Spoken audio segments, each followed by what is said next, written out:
The 93X Half-Ass Morning Show podcast is sponsored by Standard Heating and Air Conditioning. Don't wait for an AC breakdown this summer. Get a free in-home estimate with Standard Heating and Air Conditioning. Schedule your appointment today at standardheating.com. The 93X Half-Ass Morning Show. 93. So I go to my regular doctor, and he's like, what's going on? I said, you tell me.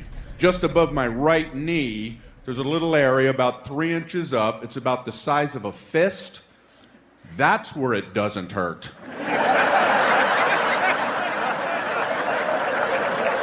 And it feels very peculiar. Do you have a pill that can make everything else feel like that? I want an everything else like that pill. I like my doctor. The one thing that drives me crazy, every time I go, I have to fill the same form out. And I'm like, what are y'all doing with this form? Last time I said, let me take it home. I'll take it. I don't know if y'all have a fire here every night. I don't know any of the answers, and they're about my body. I have to call my wife and go through them. I'm like, have I had surgery before? They always ask what your family medical history is. Well, where am I finding that out? You think I'm just at home at Christmas? I'm like, all right, who's got diabetes? Come on now, got a physical coming up. How many heart attacks we got in the room? Listen today, Wednesday. Indeed. We made it to Wednesday. Don't half-ass it. Don't half-ass it. Hi, y'all. It's showtime. Music has been taken out of this portion of the Half-Ass Morning Show podcast for licensing reasons. Come on. Old school Van Halen? Seemed appropriate for the day. 1979. Van Halen 2. Somebody get me a doctor. We got a doctor today, don't we? I was sent a video of a covers band doing some Van Halen yesterday, and they were not good. And the crowd all seemed to agree with my assessment of their performance. A couple guys looking around like, I think this is supposed to be Van Halen. A covers band? Yeah. Playing at a club, Summers? Yeah, playing at a club in Nashville. That's too bad. And not good. They were stinking it up. Yeah, they tried a couple of tunes. They sounded pretty good on Sweet Child of Mine. The singer had a little bit of trouble. But very brave, this band, with some of their song choices and some of the lead singers they're trying to emulate. There's something to say about that. They're not afraid to take some chances. Didn't work out for them, though. No. Like I said, the Sweet Child of Mine was a little better. Danny, you could practice the rest of your life, and you could probably figure this out in about 6 months. Not this part, but that riff. Whenever I listen to old Van Halen, it makes me want to... I want to drink beer and raise hell, of course, but it always makes me think of that old slogan. Old Van Halen with David Lee Roth will always be around to remind you of how much your favorite band sucks. I should have that tattooed on my body. Summers. What's the deal? It's Wednesday. This is the Wednesday edition of the Half-Ass Morning Show. Is this some kind of a doctor-related holiday today? You're talking doctors and playing Get Me a Doctor? No, Dr. P's coming in. I forgot about Dr. P. Actually, you know what? He didn't tell me if he's coming in studio or on the phone or not. He'll be joining us today. I forgot all about that. I won't tell him. That might hurt his feelings. Oh, he's tougher than that. No, he's not. You tell him. I'm not going to tell him. You will tell Dr. P that I forgot about him. To his face. I'll tell Dr. P that Ashley forgot about him. No. Okay, so Dr. P. Jesus is going to be here later. I better write that down now. I'll forget it for the rest of the day. Somebody get me a shot. Check it out. That's the stuff right there. That's good timing that the doctor's coming in this morning. My stomach is feeling a little unsettled. Is it your own fault? Did you do something to it? Well, actually, maybe it's nothing that a doctor can do for me. Maybe I need a psychiatrist or... I'll explain. I watched the ball game last night. I never missed the Midsummer Classic because I'm a baseball fan and I'm a good American. Did anyone else watch the ball game? I had on for a little bit, yeah. Kind of ducked in and out. Just a little. Sure. they kept running an ad for some kind of medication during last night's ball game, and the ad mentioned taint infections. Yes, I've seen that.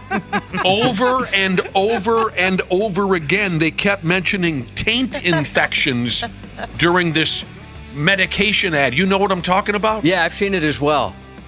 Doesn't seem like a place you want an infection, does it? No. It upset my stomach. I can imagine. Hearing about it they did have a catchy song involved in the ad for whatever pill they were talking about, but god dang. I like that catchy song, something, something, diarrhea. Oh, yeah. I think we play that commercial. I love that that's ad. great. That song is so good. I friggin' cracks me sing up every time. I sing it around when I'm horsing around in the house. I'll sing. I do that too. Nausea, indigestion. Nausea's in there, upset stomach. I forgot. It's a catchy little. Can't What is remember. it, Pepto? Yeah. It is Pepto? Nausea, heartburn, indigestion. Hey, Pepto-Bismol. No, you were halfway there. Somebody, Bon Jovi. we'll look it up. Yeah, that's an old Bon Jovi song. That's I dig that one. You know, sometimes the people will text in, that jingle sucks. I'm so tired of that commercial, whatever. Never got one negative on that Pepto-Bismol one. Nice work, whoever came up with It's that. a beautiful, catchy little thing. What? And the Pepto one, when he says diarrhea, it sounds like he has diarrhea. He's like, diarrhea? I don't know, it sounds to me like he's kind of laughing like I'm Yeah. singing about diarrhea. Yeah. Nausea, heartburn, indigestion, upset stomach, diarrhea. That's so good. Can you find that, Wapple?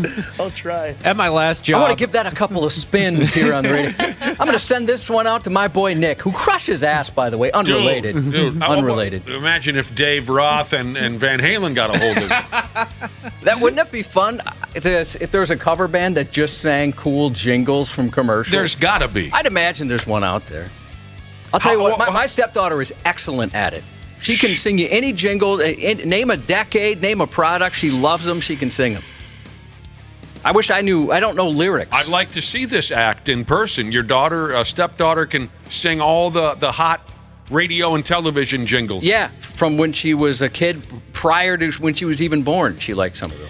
I'll tell you one that still I only really haunts know me. one. You only know one? Yeah, the lyrics to one. Sorry, I didn't mean Well, to cut no, you off. hit me with it. Splash, splash, splash, just apply a little splash. When your windshield's getting dirty, just apply a little splash. I was driving in my car and I could hardly see, 'cause my windshield was so dirty from the car in front of me. Just apply a little splash. Splash, splash, splash, splash. Just apply a little splash when your windshield's getting dirty. Dave Winfield. Dave Winfield. Get a little dirty. Wow, you're not kidding. You know that sumbitch from top to bottom. Oh yeah, I used to hear it on the radio all the time. I can't say that I've ever heard that one before. Those are the only lyrics to pretty much any song I know. Yeah, it's that much more impressive seeing how you don't know the lyrics to jack squat. No, nothing. Let's all go to karaoke one night. Everybody sings their favorite jingle. That's the only one I got. I'm sure there are many that I'm just not thinking of them right now. There's many I could recite because when I was a young kid, all I did was watch television. I'm sure if you put 10 or 12 of these in front of me, I'd remember them instantly. But there's only one that comes to mind right now, and it's real simple. 59, 79, 99. Anybody? No. Back in the day, Taco Bell used to run an ad where they would sing about how you could get a 59-cent taco, a 79-cent taco, and a 99-cent. This is probably the early 90s, and it just went 59, 79, 99. And me and my buddies and I got kind of obsessed with it, where we would just be in the car together and somebody would bust out 50 cents, and we'd go with that.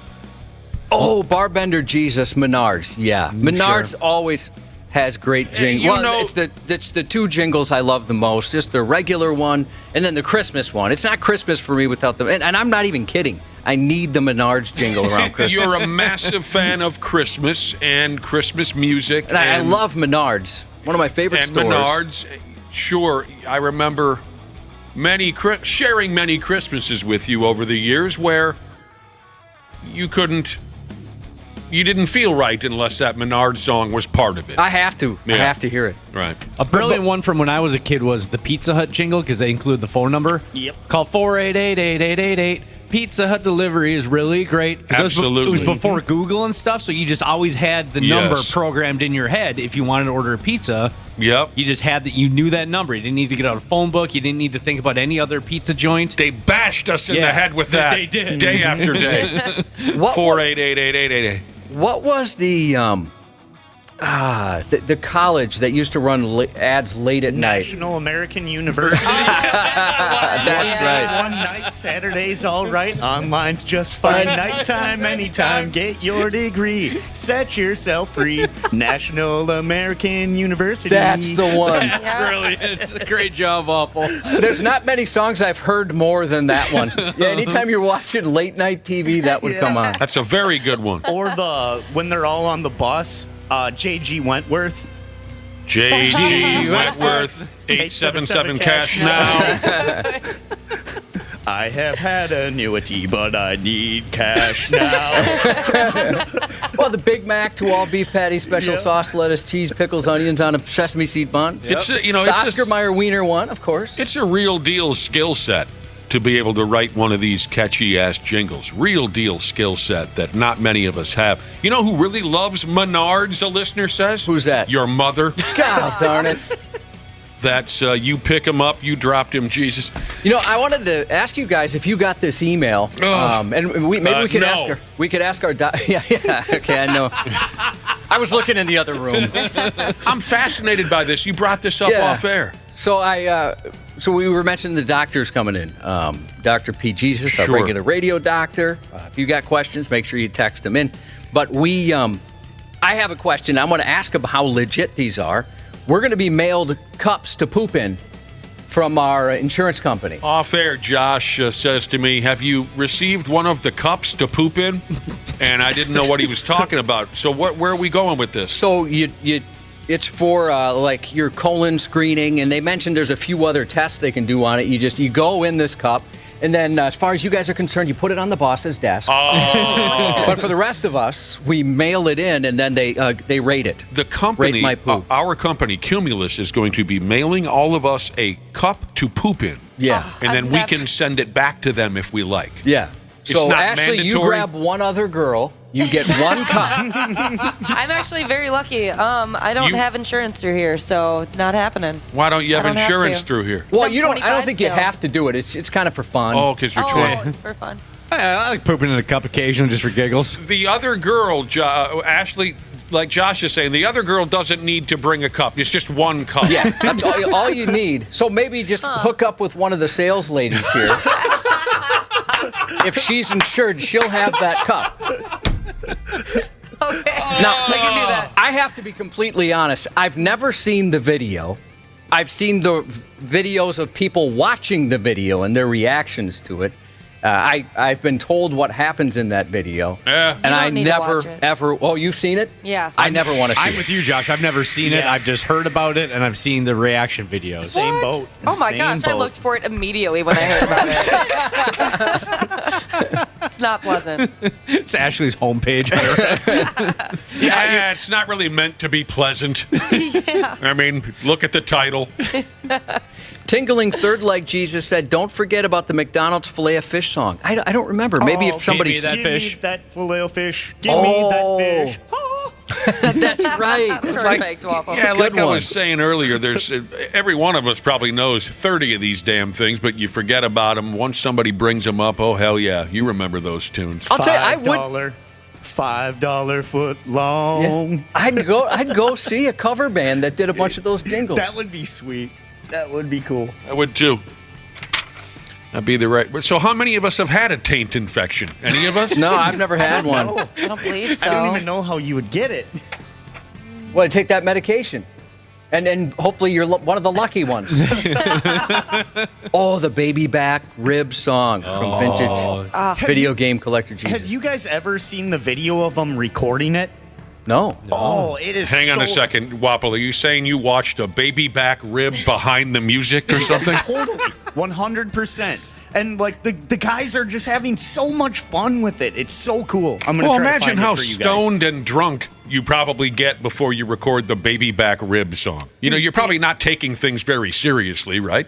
Of course they were having a riot. I'll bet they're having a blast. I would imagine we'd have a keg of beer and a big fat joint if we were going to record the Baby Back Rib song. You know, I've told this to Nick before, but I've never mentioned this to anyone else, mostly because I can't say too much about it. But I was hired to write a jingle once for a company. Really? Yeah. How did it go? I told them I'm underqualified by far, and it was kind of miserable for me because it's not my forte. What happened? I don't by the way, I need to find a forte. I have no fortes. Well, I don't remember this. Did you get me involved in this? Well, I let you know it was happening. Okay. Because I'd written a joke one, like just to be funny, right? And then they said, hey, why don't you write us a real one? And so I did. So what did you write? I can't. I'm not supposed to say. Oh. But I just telling you, I actually kind of forgot about it because it was so long ago. I'll tell you what, that's very interesting. I remember you write. I don't know. Is it the same one I'm thinking of? There was only one. Yeah. So it's got to be. Yeah. Yep. Yeah. Give me a product, Yeah, Josh. Josh, A fake what? Oh, I just sent Josh that video. What video? Oh, the baby back rib video? Yeah, dude, you guys gotta watch it. I'm watching it. These guys do look like they're jamming. They're so into it. Give me a fake product. A fake product? Yeah, just make up a product off the top of your head, Josh. And then when we go to commercial, let's try to write a jingle for it, and then we come back and we'll present to Dana, Ashley, and Wapple the jingle. Food tape. Food tape. Okay. So if you get like a burrito or something like that, and you're like, why does this burrito keep opening up and my rice and beans keep falling out? Is that a real thing? It's a great idea. You know, I don't know. It sounds familiar, food Well, tape. I've mentioned that I always thought they should invent food tape before. Oh, yeah, that's why So I will be bummed out if there is food tape. All right, we're going to try to write a jingle on food tape, and we'll bring it back to you here shortly. All right, nobody's had as much fun as these guys singing the Chili's baby back rib song. Seriously. You guys are jamming, man. And there's like They one are dude that's dressed up like he's on his way to church. Yeah. And I like when the guy comes in when he's got the Chili's baby back rib. He just really gets into it. Yeah. I love it. These guys are cool. I'll looking. have to see The this. dude with the sound mixing board is giving him the thumbs up. and He's stuff. even into it. Nailing it, dude. Keep going. Can you post this, Ashley? Yeah, absolutely. This will put a smile on people's Yeah, face. anytime you're feeling bad, I just watch this video. God, it's so cool. These dudes are thinking, some guy in Minnesota clicks on this video like 7 times a... All hours of the night, too. All right, I'll tell you which one it was. It was Cars for Kids. Oh, Yeah. Well, everybody, text me your feeling on the song I wrote, Cars for Kids. What's going on now? Constantly stuck in my head. Oh, you're joking. Yeah, I'm joking. Oh, I like the Cars for Kids song. Am I the only one who likes the Cars for Kids song? I sing it quite a bit. I can't remember it now, but I know. remember it. How do you not remember it? 1877. there you go. Yeah, I like that one. All right, I guess I'm the only one who likes the Cars for Kids Oh, song. that's going to be stuck in my head for the rest of the day now. Give me the rest of it, because I can't remember. That's basically it. 1877 Cars for Kids. No one can go any further with that? Cars for Kids. Yeah, Yeah. they just say that a couple times. I like it. I like it. Donate your car today. Oh, yeah, that's, yeah. We have become kind of a safe place for men to seek advice and reassurance on their colonoscopy, haven't we, Josh? Yeah, I mean, You guys I have think done a really good job at that. now that you, yeah, we have. We were very good at it. You guys are on the forefront. I mean, like letting people know that it's not that big of a deal. Because I know a lot of people do worry about that, and you guys have done a good job reassuring people that it's not as awful as you may have imagined. Almost every day we receive a text or an email or something from a dode. And they are either preparing for their very first colonoscopy. Do we have to have more than one? Yeah. Okay. Yeah, and depending on what they find, you might have to have it more frequently. I Or- got to go more frequently than you do. You do? Yeah, they found some stuff. Oh, God. Old keys, a class ring, a couple of pencils. It's either someone preparing for their very first colonoscopy or someone who just has general questions about it. And I received another this morning. And this is, I'm fine with this.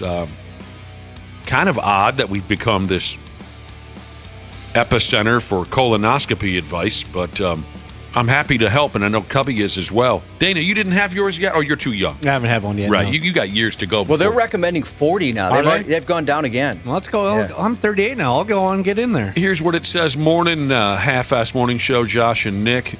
This listener, grower and still not a shower, Sheezes. What are you talking about, Sheezes?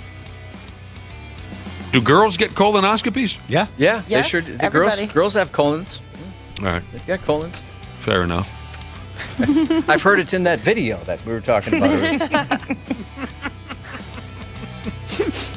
She sent us a picture of their massive jug of colon blast that they have to drink, that everyone has to drink. You know that concoction, Josh? We had to drink it in preparation for the colonoscopy. He or she says nothing better than having to get up at 4 a.m. and slam the rest of this devil juice so I can be good and cleaned out for my first colonoscopy at 7 o'clock this morning. You guys said this was no big deal and a breeze of a procedure. Wish me luck. This can't be a girl. It looks like a guy's hand holding the jug. Well, plus, so I'm confused by the she's. Well, whatever, you know. A grower and not a shower thing? There's all types these days, and I have no problem with any of them. But it closes. This is where it occurs to me, this can't be a woman. If this is a woman, she's my dream girl, because they close out the message by saying, wish me luck. I've been gutting Copenhagen since 7th grade.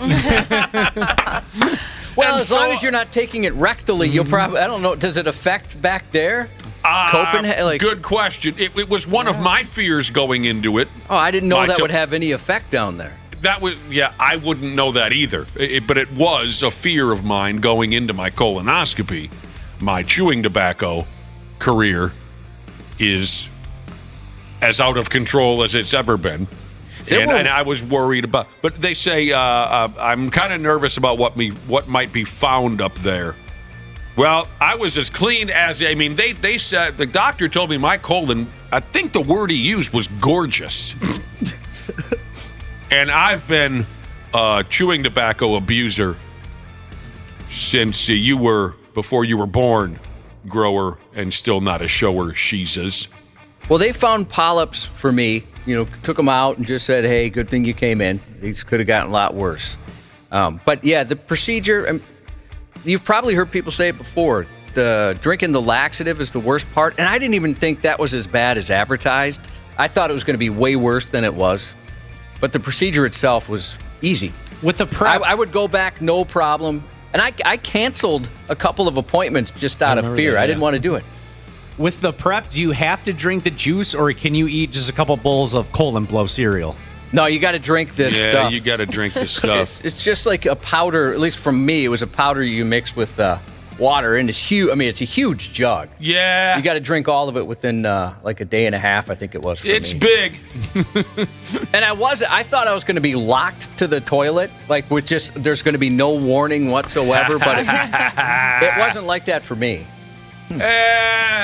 Yeah, honestly, we've said it before many times. We wouldn't steer you wrong. I wouldn't worry about it at all. I mean, like you said, you worry about what they're going to find. If they're going to find something, sure. Of course. But as far as the procedure itself, having something back there, whatever, I was willing to risk the butt cancer for a while just to save the embarrassment and save, how miserable I thought that was going to be. And it was easy. And for me personally, I kind of enjoy getting naked in front of strangers. So, at any rate, we get a lot of these letters and texts and whatnot, and we're happy to help in any way we can. Yeah, do it. I mean, honestly, I think you'll be glad. Well, you'll definitely be glad you did, and I think you'll realize I worried for nothing. This all started when I mentioned last night during the ball game, I kept seeing an ad for a medication, and I should have been more clear earlier. One of the side effects, apparently, of this medication is you could get an infection on your taint. And so none of you have had that problem. No, thankfully I haven't. Can you wipe? Does someone have to wipe for you when you have a taint infection? Oh, I don't know. I don't wipe my taint. What's that? I've had where I thought there's something going on down there with some crazy itchiness. You guys ever had that before? No. Oh, okay, then me neither. I mean, like ridiculous itchiness. It's all I could think about all night. I couldn't shake it. Yeah, that ad runs a lot. Man, every commercial break during the ball game, I swear to God, they were singing about this taint infection. Yeah, it's usually during ball games that they run that. Oh, really? Yeah. I'd never noticed it before. I keep seeing the one. I brought it up before, but it's for a razor company, and it's about pubic hair. And they're singing about pubic hair. I keep seeing that one all the time. That sounds familiar to me, Wapple. I've seen that one, too. Mm-hmm. And it's not Manscaped, right? Or lawnmower? No, it's like for women's... private areas. Yeah. Bikini spiders and such. Mm-hmm. Is this true from Porcelain Punisher Jesus? He texted and said colonoscopies are a government scam where they put a microchip inside your butt. Wake up, people! Wouldn't doubt it, man. Government's watching us all the time, you guys. And why they're always putting things up our butts. I know. It's the worst part. Atheist Jesus said the itchy taint is a prelude to hemorrhoids. Okay, well, that makes sense then. You are the mayor of Hemorrhoid Town. Yeah, I am. If there's a problem you can have in your bikini area, I've got it. Well, the doctor will be here later, like Cubby was saying. Dr. P. Jesus. We'll sneak him in here around 8:20. What happened now? I'll try anything twice, Jesus says. Can we please change the subject? This tain't funny. You friggin' bastard prick. Son of a... Take a little break. We'll come back on the program. They want to glorify the fact that they're criminals. It's dumb. These guys are dumb. They deserve to be tossed under the jail just for being dumb. The 93X Half-Ass Morning Show. CJ Ham for Standard Heating and Air Conditioning. When I'm on the field, I can take anything. But at home with my family, we like everything to be comfortable. That's why I trust the pros at Standard. They've been keeping Minnesotans like me comfortable for over 90 years. Is your cooling system making strange noises or not cooling properly? Don't wait for an AC breakdown this summer. Get a free in-home estimate with Standard Heating and Air Conditioning. Schedule your appointment today at standardheating.com. For a limited time, Sweet Deals is offering qualified listeners the vacation of a lifetime. An all-inclusive 5-day, 4-night stay in a suite for just 2 adults and up to 2 children in Cancun, Mexico for just $299. This opportunity is valued at more than $2,600. That's right, a $2,600 vacation for $299, and it's all-inclusive, meaning all your food and drinks are included. Attendance is required at a presentation for Vacation Club ownership, but who cares? There's no purchase necessary. And you have a 30-day money-back guarantee if you change your mind. Do not miss this exclusive luxury vacation offer from SweetDeals.com. $299 for 4 nights at an all-inclusive resort in beautiful Cancun, Mexico. Go to SweetDeals.com right now and snag this once-in-a-lifetime offer. That's SweetDeals.com. Stupid news on the Half-Assed Morning Show. Jesus, my head. What do you call these things on my head? Headphones are loud. They're very loud. Yeah, the same issue. Blew my brains right out of my friggin' skull. What do we got? Stupid news? Oh, I almost forgot about something. We were having a conversation earlier about these great, memorable TV and radio jingles. And it is a real skill set to be able to put together these catchy jingles that stick in your friggin' brain until the day that you die.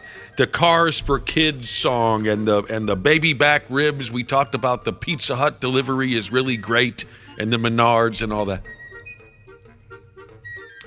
Josh came up with while we were on air, I said, come up with a product and we'll try to write a jingle. Well, Josh went to take a piss. I wrote up Josh said, what about the product food tape? Brilliant, by the way. This is something you've been thinking about for years. Food tape, like when you have a big fat sandwich and it falls apart on you, you want to be able to tape it together. And I looked it up to see if there was food tape. There is food tape, but it looked like, and maybe if somebody is better at the internet, they could tell me if there's something earlier, but they debuted it last year. Really? Yeah. You've been talking about this for years. Yeah, for over a decade. They stole your idea. And you know what they used it on? A burrito. Yeah. Which was my example back then. That's the number one thing I think of when you got food falling apart is when you get the burrito that's too stuffed and it's just falling apart in your hands. Do they have a jingle? Because you know what else I'd like to do? I'm sorry, real quick. Here's another idea for food tape. Tape different foods together. Things you might not have thought of. Why not? I mean, because it would work on burritos and sandwiches, but why not a pizza and wings? I like pizza and wings. Why not just tape those two things together? Just a big roll of tape around some a hot dog and your mac and cheese. If they don't have a jingle, I might have something here. I tried to come up with a jingle for food tape, talking about these great. Tell me if you like this one. So picture in your head, it's kind of like a bouncy little, a boop boop doo doo doo doo doo doo doo doo. Right? That's kind of a that kind of a song bed. Puts you in a good mood. When your pizza toppings try to escape, your burrito won't cooperate. Don't bitch and moan, don't masturbate. Try Nick and Cubby's food tape. That's perfect. Get sticky with Nikki. That was really good. Thank you. Yeah, it looks like they called this product Tasty Tape. Yeah. Debuted last year, right? Yeah. Yep. Okay. Mm-hmm. Tasty Tape. Tasty Tape. Got a burrito that's not really great. Tasty Tape. Tasty Tape. Gotta put it back in place. You ruined it. Nick had a great one. That was terrible. Yeah, that was just right off my head. Yeah, we can tell.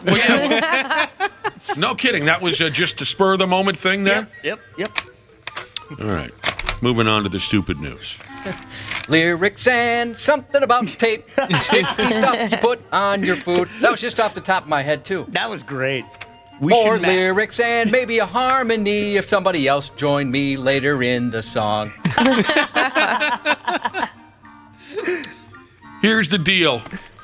As we roll into the stupid news, I'll tell you right now, Josh, if you're going to die with your boots on. If you're going to try, well, stick around. Going to cry, just move along. If you're going to die, you're going to die. What song, Die With Your Boots On? What band, Iron Maiden? What album, Peace of Mind? What year, 1983? Where was I going with this? You were talking about if you're going to die. I was saying, right, until my mind sidetracked me with thoughts of a terrific old Iron Maiden Maybe this song. is the way to go, or maybe you're going to say something like that. If you're going to die, you might as well go out like this dude here in England. No BS here. It sounds like the dude was laid up at the hospital and a sexy blonde nurse upped and banged him to death. She kind of looks like, if you had a type, looks like your type.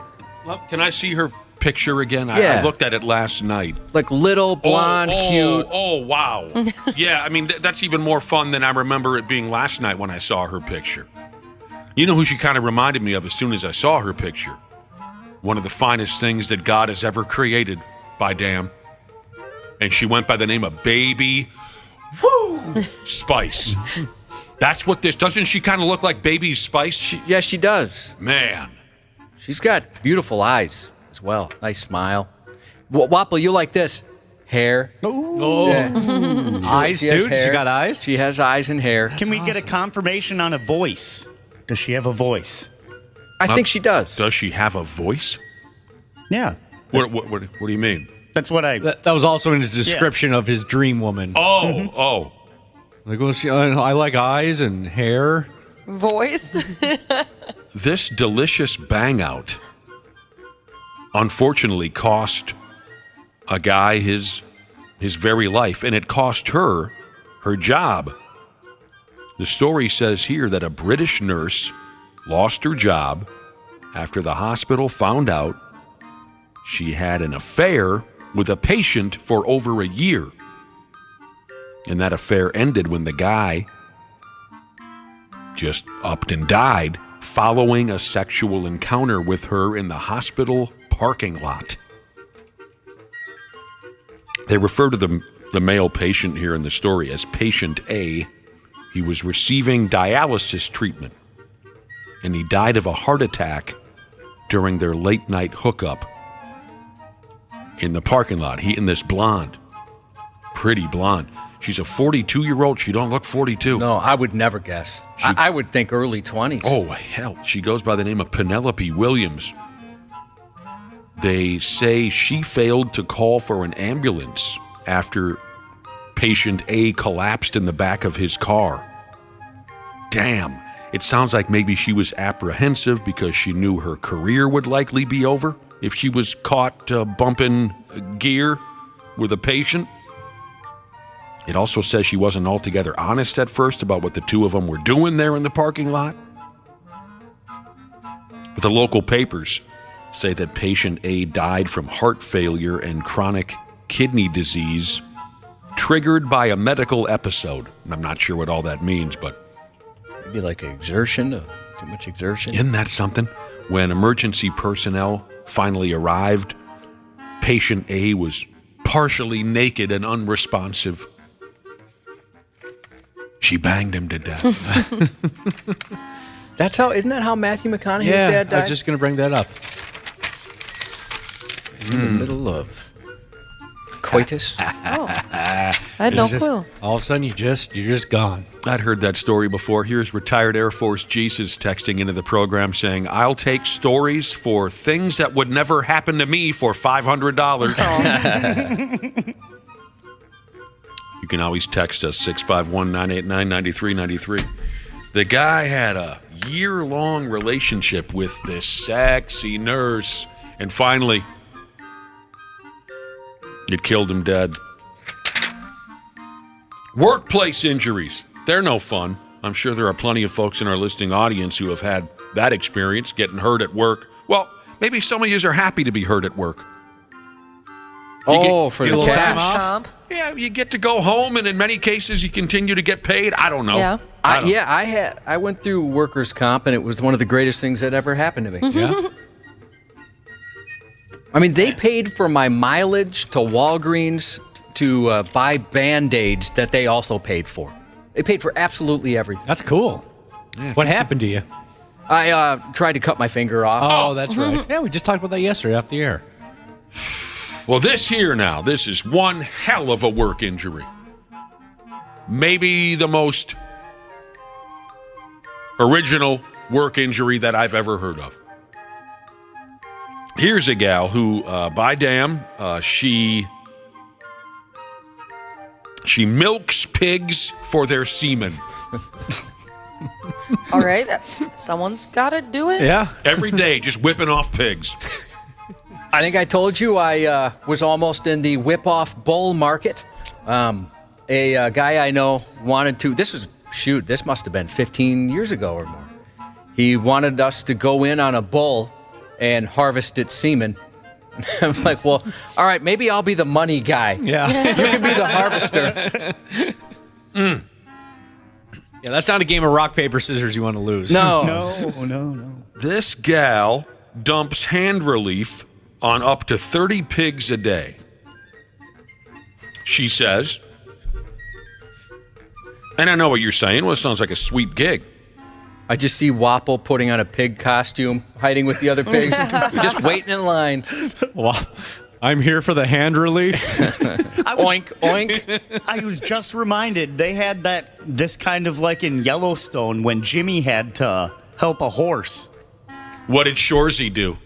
No, different show. What was Shorzy doing? Different network. Was it something funny? Did he say something inappropriate to somebody? Is that what Shorzy did? Wash my butt before my face, Jesus said the first thing he heard when he turned on the radio this morning, milks pigs for semen. Nice. I do enjoy those texts. It's going to be a good Wednesday. Of the horrible things people hear when they first turn on the radio.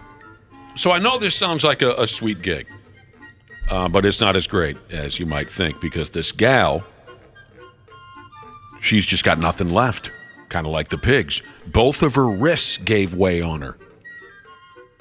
As she has now crippling injuries to both of her wrists, and she can't work, and she wants compensation for this.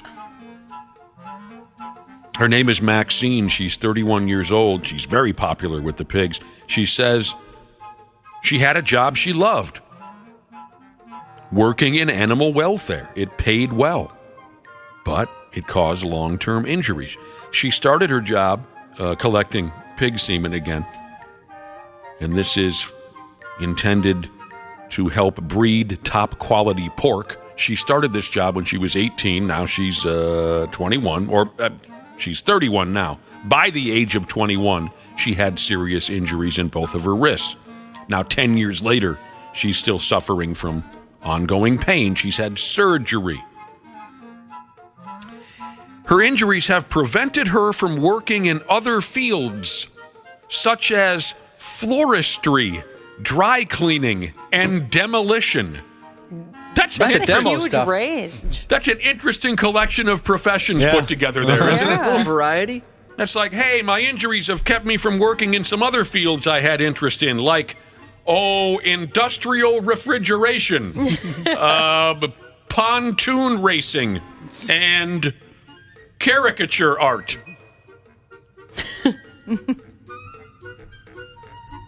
She's been talking to local papers in her neighborhood about this. I don't know if I'd tell anybody. So what exactly is swine bifida, and how do you get it? Well, let me tell you. Swine bifida? It's a wrist injury. And how do you get said injury? Well, let me tell you again. She said, I enjoyed working at the farm.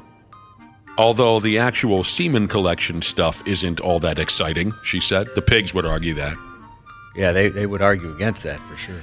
Here's the payoff to the story right here in my book. When she says, the wrist injuries were caused by having to hold the penis still as the pigs move around quite a bit.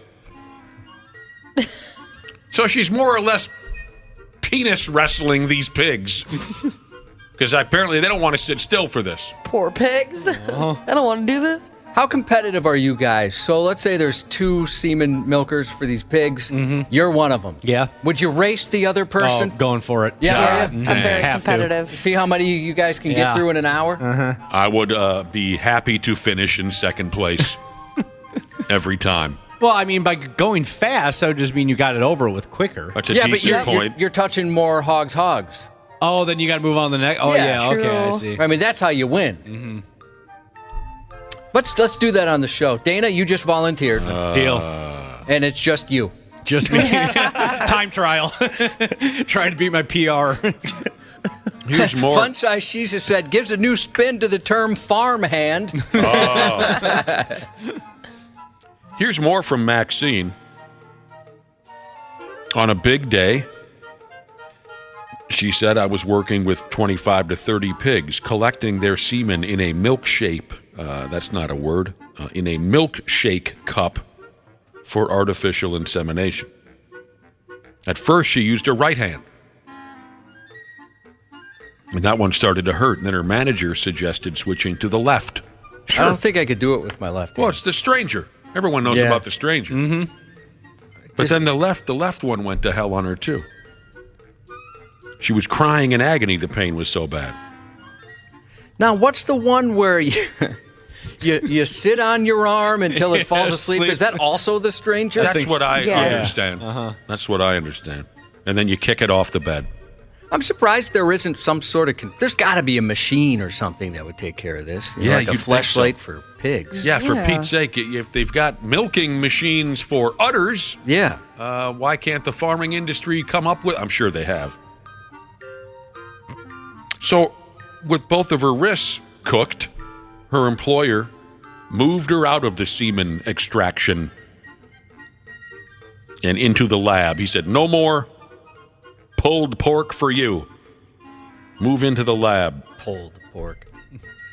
But her wrists are still in terrible shape. She's now investigating legal action against her former employer's insurer for loss of earnings, medical costs, as well as pain and suffering.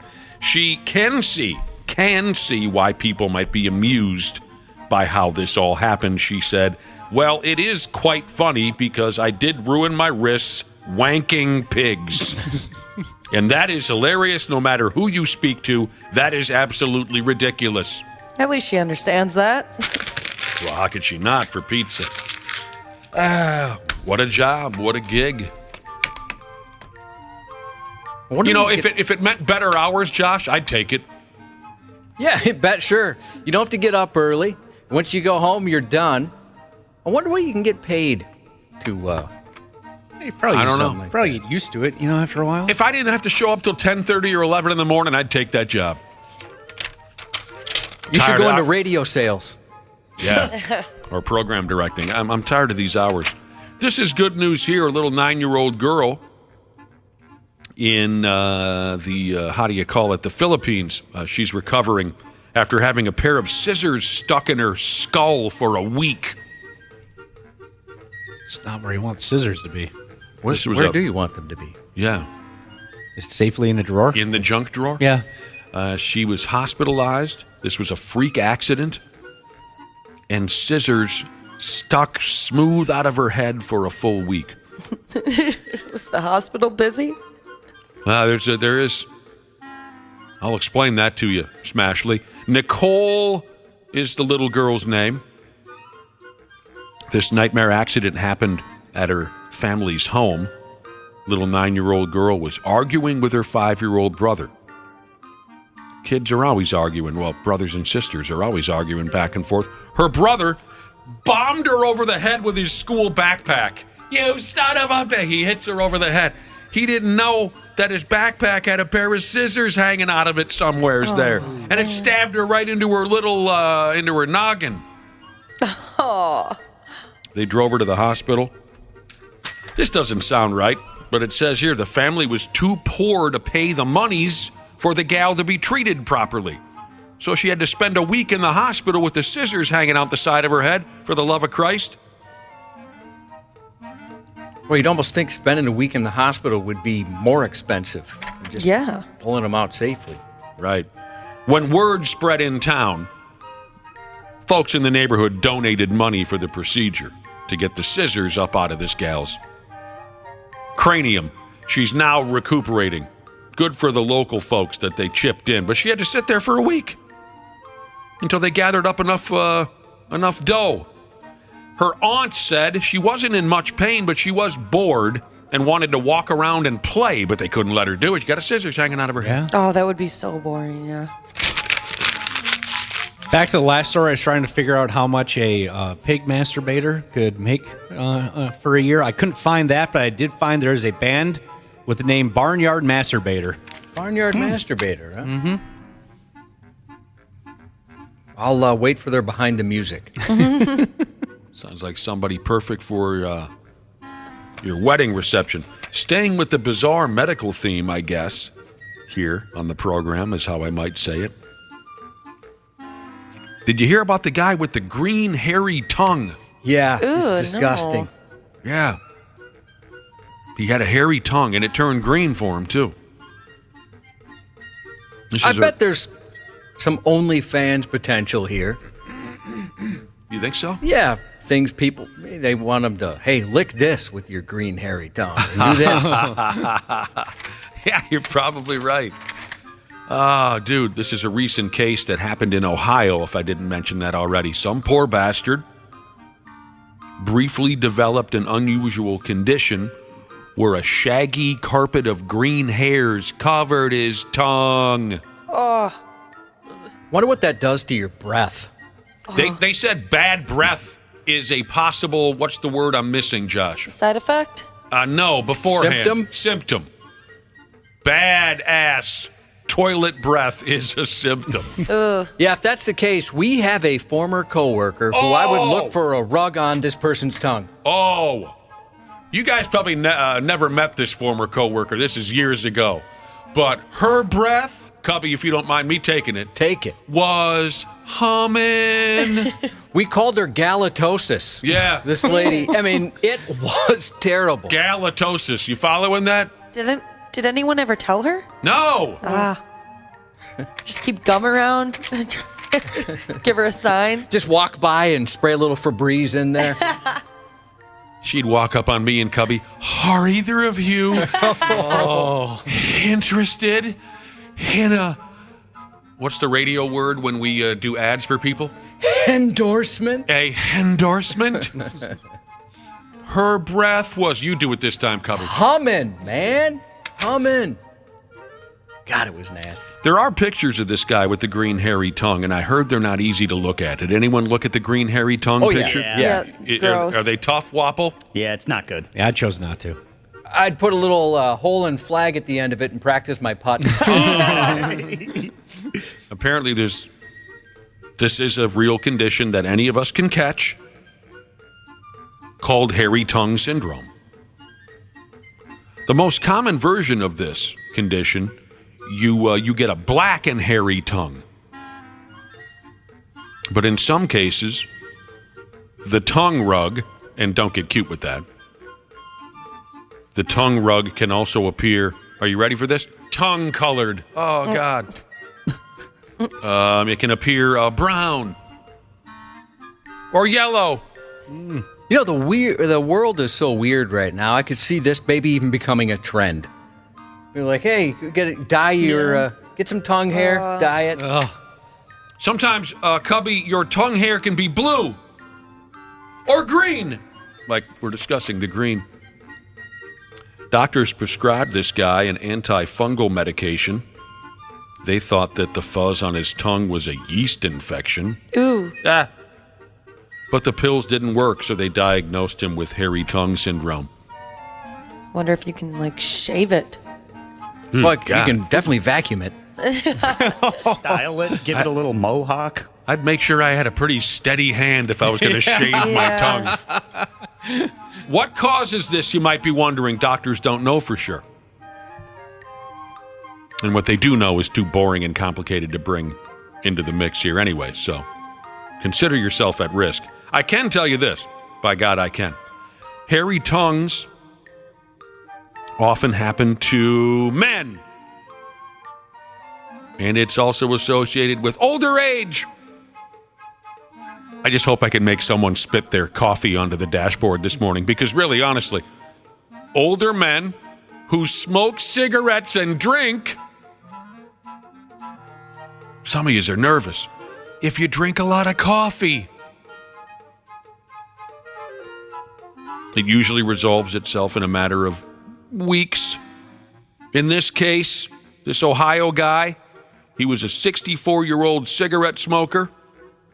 He's got the green hairy tongue. He was told to stop smoking and to brush his tongue 4 times a day. 6 months later, his tongue returned to normal. I love this part, though. He didn't quit smoking. I ain't gonna quit smoking. Of course not. What's the matter with you guys?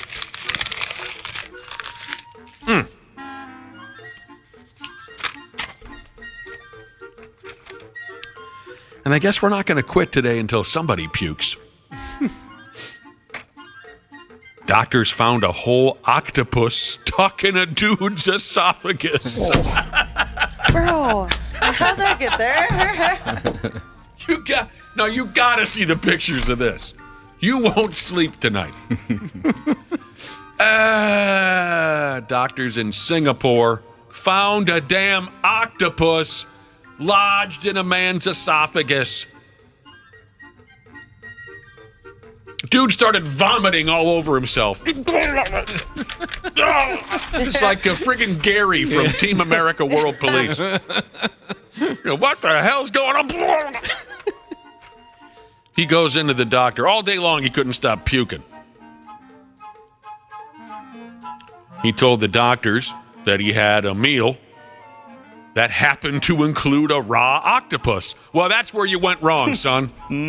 Oh, I could never do that. What are you, a hammerhead shark or something? Why are you eating an octopus? Wapple, remember when stupid Homelander made the Deep eat that octopus? Yeah, his friend? That was disgusting. And the boys? Oh.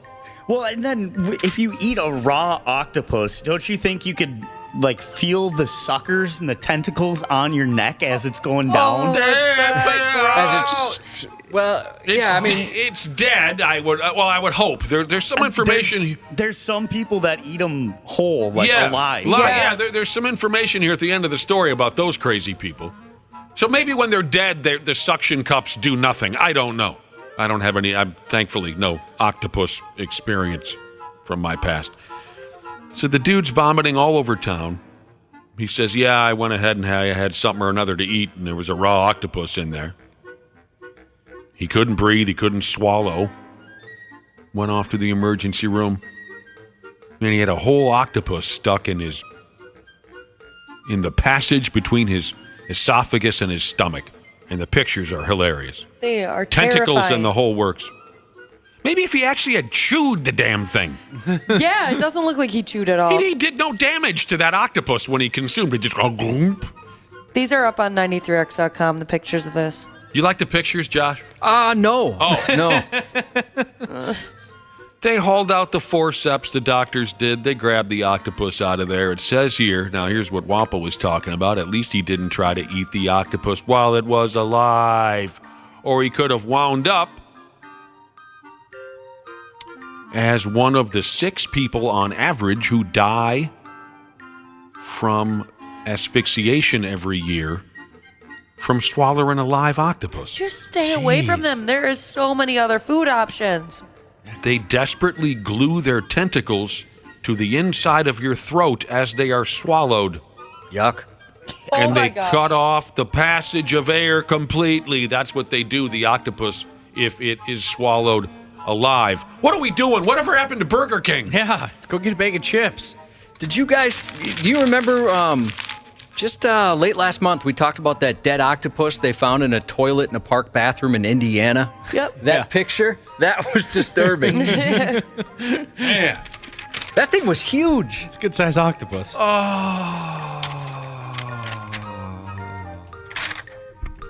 That's somewhere on our website, isn't it? Yeah. I don't remember that. Oh, man. It was That- just a couple weeks ago. For Christ's sake. And finally, the Toronto Zoo is asking visitors to stop showing cell phone videos and photos to its gorillas. Are they getting too smart? What if that was the reason? Maybe that's the inside story, but They're over there doing TikTok challenges. They're watching videos like how to escape a zoo. the folks at the zoo say that some of the content that's being shown to their gorillas can be upsetting to them and affect their relationships and behavior within their gorilla families. So what are the gorillas being shown? I don't know. Stuck porn or something? I don't know. One of the gorillas over there is really dialed into this now. You know, he comes racing over to the glass and he just wants everybody to pull out their phones and show him the latest this or that. Mm-hmm. He's fascinated by videos and pictures. It's dominating his life. He's distracted. He's not interacting with the other gorillas. He's so enthralled with gadgets and phones and videos. They don't want this. They want him to stay a gorilla and not act like a 13-year-old that can't wait to get to TikTok. You know what I'm saying? It's kind of interesting. I do think, when people watch those real short, either the YouTube shorts or these TikTok videos and they're, just a few seconds long and they just watch them back to back to back to back. I mean, isn't that how they torture people in Guantanamo or whatever? They just show like a bunch of little videos just as your brain's catching up to what's happening. Oh my gosh, there's something different happening. It's something different. Like I caught my kid doing that the other day and I told him, I think they torture terrorists with this kind of thing. And he said, well, then he'll be immune to torture. He'll be because he's been prepared. practicing. He's training. Watching these types of things. When people send me those like TikTok videos or Instagram reels, 9 times out of 10 I just don't watch them. I'm just I don't. People send you what now? They send you like a TikTok. Oh, you might think this TikTok is funny or something, and then I rarely ever click on them. Well, why I do you just gotta- sent you one not too long ago. People make an effort to send you videos and you don't even click on them? What kind of statement are you making here? I'm a bad person. Bad person. Well, sometimes you'll hear my phone going ding, ding, ding, ding, ding, ding, ding. It's like I just won something, and it's my wife sending me dog videos from TikTok. Love that. It's usually Great Dane related dog videos. Once you start, you're stuck for like an hour or two. Back to the gorillas at the zoo. Something I never noticed. I don't go to the zoo very often. I love seeing the gorillas at the zoo. See, I remember years ago you said you didn't like, and this is, like I said, I never noticed this until Josh mentioned it years ago. You said you didn't like looking at the gorillas because every damn one of them, it looks so depressed. They do. I mean, I love seeing them. Right? I just love, they're such a, it's incredible how big they are, and I just think they're really cool looking. Yeah. And, watching them sulk around their enclosures. But is that the natural look on a gorilla's face? Do they just all have resting bitch face? I don't know. Maybe they do. Maybe in the wild they have that. Because you're right. Then I went to the zoo after Josh told me this, and I went to the gorilla barn or whatever, and every damn one of them had a look on its face like I was thinking, you gotta be effing kidding me. Oh, here we go. Jesus Christ, here we go again with the people walking through and the things and the this and that. None of those gorillas look like they feel good. All right, that was stupid. I didn't follow No that. Gorillas fans? No, sorry. Gorillas? Oh, the band? The band? No, there are no Gorillas fans. For the love of... I think we play that song. Oh, no. Yeah, I think so. Sports on the 93X Half-Assed Morning Show. Hi, Garnet. I was just wondering, as a veteran with a relatively successful NHL career, what makes the Flyers, who are in a rebuild state, a destination that was How designed? many times is she going to ask this question? There's really a lot of things that go into it. Flyers suck. Little audio there in our sports intro. The Philadelphia Flyers were running some kind of a Zoom meeting where the media was asking somebody questions about this and that. Are you following this so far? Yeah. And the Philadelphia Flyers social media team is sitting there. They didn't know there was a live mic nearby. And as a reporter is asking a question, these people work for the Flyers. One of the social media people said, "This idiot keeps asking this effing question over and over again." The other member of the social media team says, "The Flyers suck. Why do you care anyway to ask any questions?" Oh. Something tells me they're not going to have those gigs for very long. Luckily, it didn't appear anybody else on the call realized they had said that. But. Yes. I'll tell you what. You can't work for the organization and then say they suck. No. That's not going to work. Especially hockey teams, I think, are extra sensitive to that kind of thing. I sure enjoyed myself last night watching the ball game. I did. Maybe I'm a sucker for all this stuff. I mean, the Derby I liked. The All-Star game last night I really liked. I was truly touched last night, Josh. You want to hear about it? Yeah. When the kid from Colorado, Elias Diaz, when he hits the go-ahead home run, did you see the joy on his freaking face? That was awesome. He's the Colorado Rockies. Who cares, right? Nobody cares about the Colorado. No. He's 32 years old. He never made an All-Star game. And then he has this massive moment where he hits the game-winning home run. He wins the MVP. I thought it was a wonderful thing. Wonderful. That's why you watch. Yeah, for absolutely. Moments like that. Absolutely.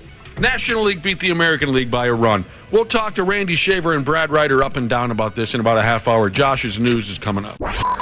They want to glorify the fact that they're criminals. It's dumb. These guys are dumb. They deserve to be tossed under the jail just for being dumb. The 93X Half-Assed Morning Show. CJ Ham for Standard Heating and Air Conditioning. When I'm on the field, I can take anything. But at home with my family, we like everything to be comfortable. That's why I trust the pros at Standard. They've been keeping Minnesotans like me comfortable for over 90 years. Is your cooling system making strange noises or not cooling properly? Don't wait for an AC breakdown this summer. Get a free in-home estimate with Standard Heating and Air Conditioning. Schedule your appointment today at standardheating.com. When you shop giantfood.com, you can order everything you need to spice up your meals, even if you don't do the cooking. Save time with fast same-day delivery and pickup from Giant.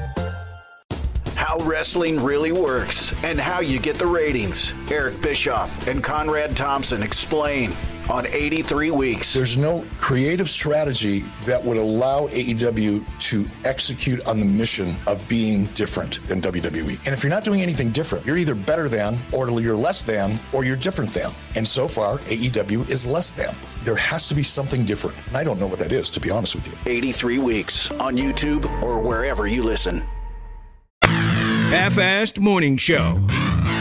93X. The fact that the defendant in this case has been trained as a police officer at the expense of the county and has betrayed that trust by engaging in criminal conduct is a danger to the community with that type of training and knowledge. We're asking that bail be set at $250,000. A Las Vegas police officer has been accused of stealing nearly $165,000 in 3 casino heists. Oh, my God. Prosecutors claim 35-year-old Caleb Rogers carried out 3 robberies over a span of 4 months while armed with a weapon issued by the police department. He was brandishing a firearm, threatening multiple people on multiple occasions that he will shoot them, that he has a gun. Rogers made off with more than $85,000 in the first 2 robberies at casinos off the Strip, while his police colleagues spent months trying to catch the thief, not knowing it was him. Rogers nearly bagged an additional $79,000 in a 3rd robbery, but security guards detained him outside following a brief struggle. A professor at the University of Nevada, Las Vegas, said whose expertise includes hotel and casino operations, said casino heists are hard to successfully pull off. The chances you get caught are very high, he said, because of a combination of robust casino security teams with uniformed guards and plainclothes officers and advancements in security technology like facial recognition software and high-definition cameras. Rogers was a 7-year police veteran employed by the Vegas Metro Police as an active-duty patrol officer at the time of the robberies. Prosecutors described him as a gambling addict who grew increasingly desperate under a crush of debt. Dude. Wow. Really? Yeah, got away with it for a while. Sounds like he was pretty slick there for a while. Boy, I sure hope we catch this guy. I gotta say, I'm very impressed, though. I mean, this guy's good. Yeah. Also in Vegas, an out-of-control Long Island man went on a buck-naked rampage in Sin City, allegedly slugging a one-legged man before streaking into a casino where he was caught on video flaunting his genitalia while gyrating on top of a poker table. Good Lord. At approximately 11:22 p.m. Sunday, officers from the Las Vegas Metropolitan Police Department received a report of a fight. This happened near the Bird Bar at the Flamingo Las Vegas Hotel and Casino. I know a lot of people are experts in Vegas, go out there a lot. You probably know where that is. When police arrived, they said the fight had ended. Video from the scene then showed the suspect engaging in an unprovoked attack and on top of another person who only had one leg. After being pulled off the person, the 35-year-old suspect named Brian Denelzik ran over to the Link Hotel. Security footage shows patrons and staffers looking on, some amused but some furious, as Denelzik began dancing seductively before laying on the table and spreading his legs, then gyrating, exposing his fleshy poker and bearing his man slot machine. Security what the guards hell got into this guy? They were finally able to wrestle him to the ground and take him into custody. He claimed he has zero memory of his wild Sunday night escapades on the Strip, and his family said they believe someone drugged him by spiking his drink. Very possible. Video's pretty crazy. You can see it on 93x.com. I mean, it looked like he was attempting to do the helicopter. I mean, he went for it. Yeah. Police in Missoula, Montana said a woman referred to as SB called 911 to say another female, 40-year-old Pearl Lohman, was attempting to break into her home, which is also her place of business. SB also stated Lohman had stolen her cell phone. A quick aside to listeners and my esteemed colleagues, the story does end with an officer's penis being pinched. So look forward to that. Pinched penis, okay. Now, Lohman herself contacted dispatch and claimed SB had assaulted her. She then advised dispatch that law enforcement had told her in the past she could return to the address to receive a paycheck. However, the officer looked up a previous call where Lohman was advised by another officer she was trespassed from SB's residence and told not to return. Once in handcuffs, Lohman fought officers, preventing them from placing her in the back of a patrol vehicle. Eventually, she was arrested and transported to jail. While corrections officers were removing her from the patrol vehicle, she began to start screaming again. At one point, the officer heard a correctional officer cry out in pain and say something to the effect of, "She pinched me." The officer later spoke with that corrections officer and asked him what had occurred. He stated that while he was pulling Lohman out of the vehicle, he was standing behind her where her hands were handcuffed. Oh, no. As he removed her from the vehicle, he stated Lohman grabbed onto his penis and thigh and, in his words, pinched the tip of my penis, causing him pain. Damn, that's not cool at all. Rude. She's facing several charges. A Texas police sergeant's been fired following allegations she had sex with another officer in a patrol car while on duty. That's the stuff right there. The alleged hookup happened while former Sergeant Kelly Metz and Deputy Patrick Byrne, then employed by the county sheriff's office, were parked at the Antler Cafe, a chicken fried steak joint north of San Antonio. A witness told investigators he heard moaning sounds like sexual gratification coming from the area of a patrol car. Nice. The man who claims he overheard the romp while passing said he threw a rock at the patrol car, which later earned him a charge of criminal mischief. It was completely dark where he walked up. We didn't see him until he was right up on us. He's got on tape, and he's pointing a finger straight at you. It's a sad state of affairs. Neither Metz nor Byrne reported the rock damage to the cruiser, and they turned off their body-worn cameras during the time of the sexual encounter, hoping nobody would find out. But, of course, that damage was easily discovered, and then it was learned their tryst in that parking lot. Tryst, you called it. Yeah, one of them was awful loud, enough so that the guy came over and decided to throw a rock at the cop car. I like that. I like the loud. Police in Montgomery, Alabama, say they were involved in a vehicle chase of a stolen car yesterday morning. They responded to a robbery call shortly after 11 a.m. They tried to pull over a stolen vehicle, but the driver refused to stop, and a pursuit ensued. The fleeing vehicle crashed into another car and then took off again. But when police eventually got the driver to stop and pulled him out of the stolen vehicle, they weren't sure if they should arrest him or ground him because he's 8. And he was armed. As the armed 8-year-old boy was taken into custody, a firearm was recovered. A witness who goes by Snake, awesome, Sweet. Super cool, said he followed the vehicle from the crash scene and realized along the way that a little boy was driving and called police. Now, I got to warn you that in the next couple of clips, there's a little bit of a police siren, so it doesn't freak you out. Just naturally kind of wanted to follow him because I didn't think it was right for him to just get away with hitting someone. But as I was following him, I realized at some point it was a little boy. Snake also said the child picked up 2 adults. He picked up some adults on Norman Bridge Road. It was 2 guys, and they just wanted a ride to, I think, American Deli. So I followed them there. No injuries were reported. Who were these adults that got in a car with an armed 8-year-old? I don't know. I'm wondering if they were associated with him in some way. Is he running an Uber? Well, you look young, but take my money. A Florida man was arrested after he hit cars with a tire iron and threw a barbecue grill at police in a road rage incident. God. Wait, while driving? Brevard County deputies were called yesterday for a road rage incident where witnesses reported a Chevy Tahoe was parked in the middle of the road and then began ramming vehicles as drivers tried to go around him. The suspect, later identified as Raymond Hoffman, got out of his SUV and started to strike vehicles as they passed with a tire iron, even breaking the driver's side window of a passing pickup. Jesus. On the way there, deputies learned Hoffman was armed with a nail gun and was threatening people at the scene. When they arrived, they said they found the man armed with a crowbar this time. He had a lot of stuff in there. Yeah. Kidding. What is wrong with that man? When given commands to drop the crowbar, he ran. He apparently didn't get the memo that if you run from Brevard County deputies, you're going to go to jail, Sheriff Wayne Ivey said. During the chase, he allegedly also threw a chair and a barbecue grill at the deputies. He was eventually taken into custody and is facing several charges. He threw a grill. He dominated Let's Make a Deal. The guy's got everything. Last month, 75-year-old John Russell of North Carolina was honored as Horseman of the Year for his dedication to the animals. This month, Russell faces felony charges after police say he fatally shot a horse. Oh. Well, what the hell are you doing that for? You're Horseman of the Year. Well, it was an accident. Oh. He was aiming for his son. Oh. Oh. It appears Russell was not aiming for the horse, but that fact made things worse for him as police say he tried to shoot his own son, who was riding the horse, but he missed. Thus, he's charged with a pair of felonies, felony cruelty to animals, and assault on a person with a deadly weapon with intent to kill. Russell is something of a legendary horse trainer in the area, and the Carolinas Show Hunter Hall of Fame anointed him Horseman of the Year just last month. That's a cool title. What an honor. Yeah, I mean, this guy was doing local radio interviews. He's a big deal in town. And now he's...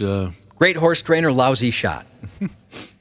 A man who portrayed himself as a Kansas City Chiefs superfan on social media has been charged with multiple bank robberies across the South and Midwest, including in Minnesota. The 28-year-old was initially charged with a robbery of a credit union in Tulsa, Oklahoma, before he removed his ankle monitor and became a fugitive for months. He allegedly attempted to rob 2 Minnesota credit unions in Apple Valley and Savage after he fled, along with multiple other banks and credit unions throughout the country. In fact, the 28-year-old is linked by the FBI to at least 7 either unsolved or attempted bank or credit union robberies.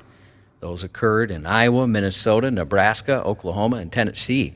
Officials believe he stole about $800,000 in a 9-month span and laundered the money through casinos and bank accounts. When he wasn't allegedly robbing financial institutions, the suspect grew a large following within the football community on social media under the name Chiefsaholic. He would go to Chiefs games dressed in a wolf costume, and ESPN reported he would often lie about his past on social media. He was arrested in Sacramento on Friday. I've been hearing about this guy for quite a while. Did you ever see video of how this guy operated at a friggin' football game? Yes. Dude. Yeah, he's been in the news for a while. I would quickly change my season ticket location. Just one of those types of guys. A United Airlines flight bound for Amsterdam had to be diverted after an unruly passenger became upset he didn't get his first meal of choice. Getting food on the airplane? Wait a minute. He thought they had a full menu back there? He wasn't happy about it. Yeah, he was pissed. United Flight 20, which took off from Houston on Sunday afternoon, made an unexpected stop in Chicago, so police could escort the disruptive passenger off the plane. The entitled bearded toddler was seated in business class and may have been intoxicated when he learned he wouldn't get his first choice of meal. A fellow passenger said the man had just one message for the person who delayed his flight: F you. It remains unclear what meal the man had gotten upset over, but United said in a statement the plane landed safely following the passenger disturbance. The incident comes, of course, as unruly behavior from passengers continues to plague airlines around the world. For example, the story we talked about Monday, where an American Airlines flight set to leave Dallas was erupted, when a woman freaked out and tried to leave the plane over a, quote, not real passenger sitting by the rear. In that case, comedian Carrot Top said he was aboard the flight, calling the woman a, quote, effing nutjob. It was on this day in 1992 that Axl Rose was arrested at an airport, JFK specifically. He was wanted on charges stemming from a riot that erupted at a 1991 Guns N' Roses concert after he dove into the crowd to keep a fan from videotaping the show. Then on this day, 7 years later in St. Paul, July 12, 1999, Fred Durst of Limp Bizkit was arrested for allegedly kicking a local security guard in the head during the band's performance at Roy Wilkins Auditorium. I wish Fred Durst would have kicked me in the head back when Limp Bizkit was a somebody. You know what I mean? Make a couple of bucks. Make a few bucks. Sure. I love that airplane story. Now, tell me if I'm wrong. I haven't been on an airplane ride in a long time. Don't you usually have just a couple of choices of of meals? Well, they were going to Amsterdam. Oh, longer That's flight. going to be a long flight. Oh. It makes me think of, Josh, were you sitting there at the wrestling show with me? I believe you were. This is many years ago. A good buddy of our radio program for many years, the Macho Man, Cubby. Love Mach. Back in the day, there was a guy we'd see all the time at 93X events or concerts or especially wrestling shows because he was a big wrestling fan. He called himself the Macho Man. Not only was he a big, strong guy, but he did a wonderful imitation of Macho Man Randy Savage. We'd drink and hang out and party with this guy all the time. But at the wrestling show one night, we're sitting, good pile of us. I want to say you were there, Josh. Here comes the beer vendor, right? And he says, Bud Light, Mick Golden Light. Macho Man turns to him and says, "Oh, yeah, I'll take a couple of Captain Cokes and a shot of Yag, 2 Coors Lights and vodka rocks." And the beer vendor says, Bud Light, Mick Golden Light. Order like it's a full bar. Yeah. And Macho Man's like, "Oh, sorry. Oh, yeah, I didn't realize that." I will have a mojito and an appletini, please. A Chinese restaurant's in trouble with the law after challenging its patrons to scarf down 100 dumplings for a free meal. Yum. Authorities are now investigating whether the restaurant violated the country's anti-food waste laws by holding its, quote, King of the Big Stomach Challenge. The rules said to win, the contestant would need to finish 108 spicy wonton dumplings as fast as they could. That's a lot of dumplings right there. More dumplings than a man's stomach can hold. Yeah, spicy ones, too. For doing so, the winner would bag themselves a free meal as well as a number of other prizes. Eating contests are more prevalent, of course, in Western countries where Winners can even earn themselves lower celebrity status for their gluttony. But in China, which has suffered intermittent famines throughout its history, the obscene food waste, they call it, is often considered offensive. The restaurant owners face a fine of up to $1,400 if they're found to, quote, induce or mislead customers to order excessively to cause of obvious waste. I see. Mission Impossible Dead Reckoning Part 1 is now in theaters.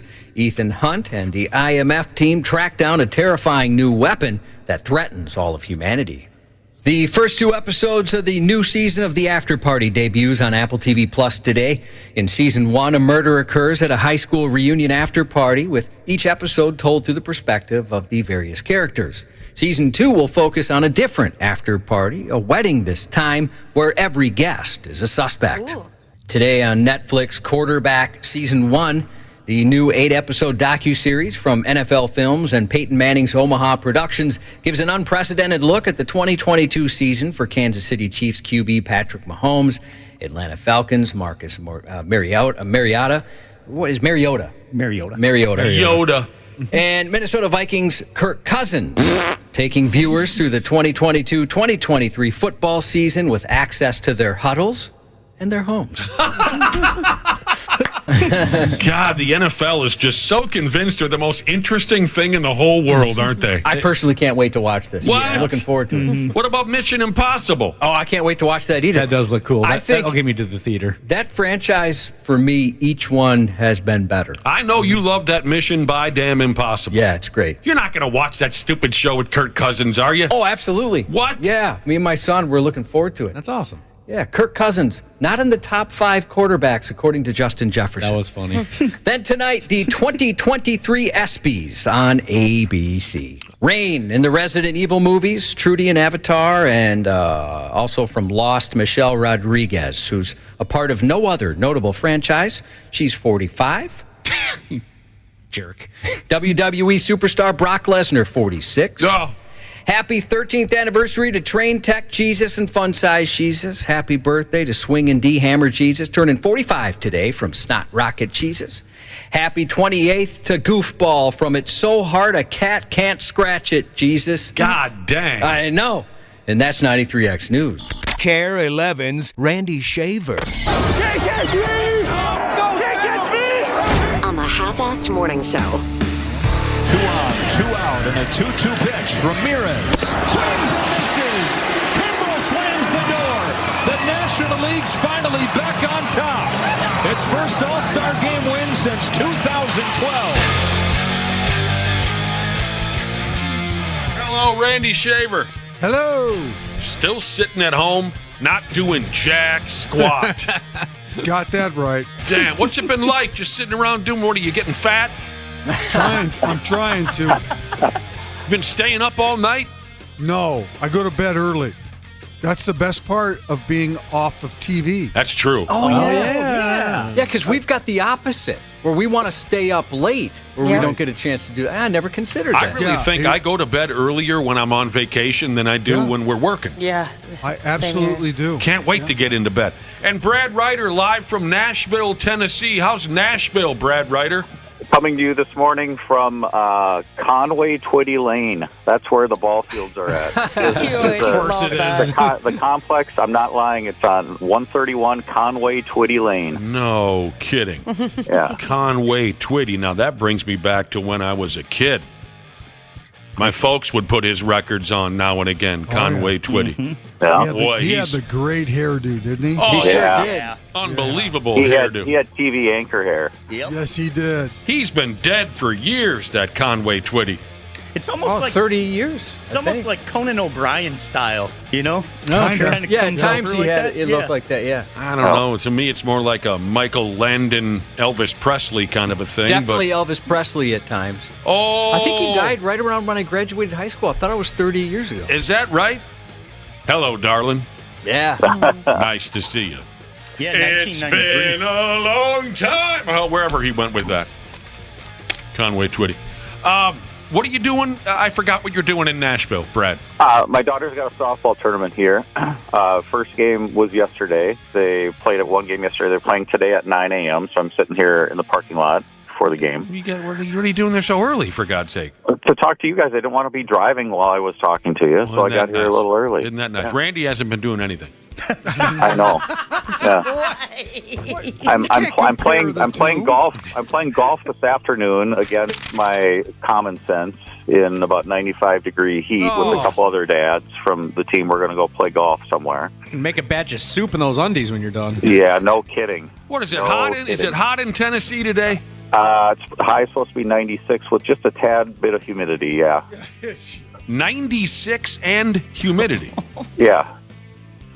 Hello, darling. And we're going to play golf. So tell me who's the smart one here.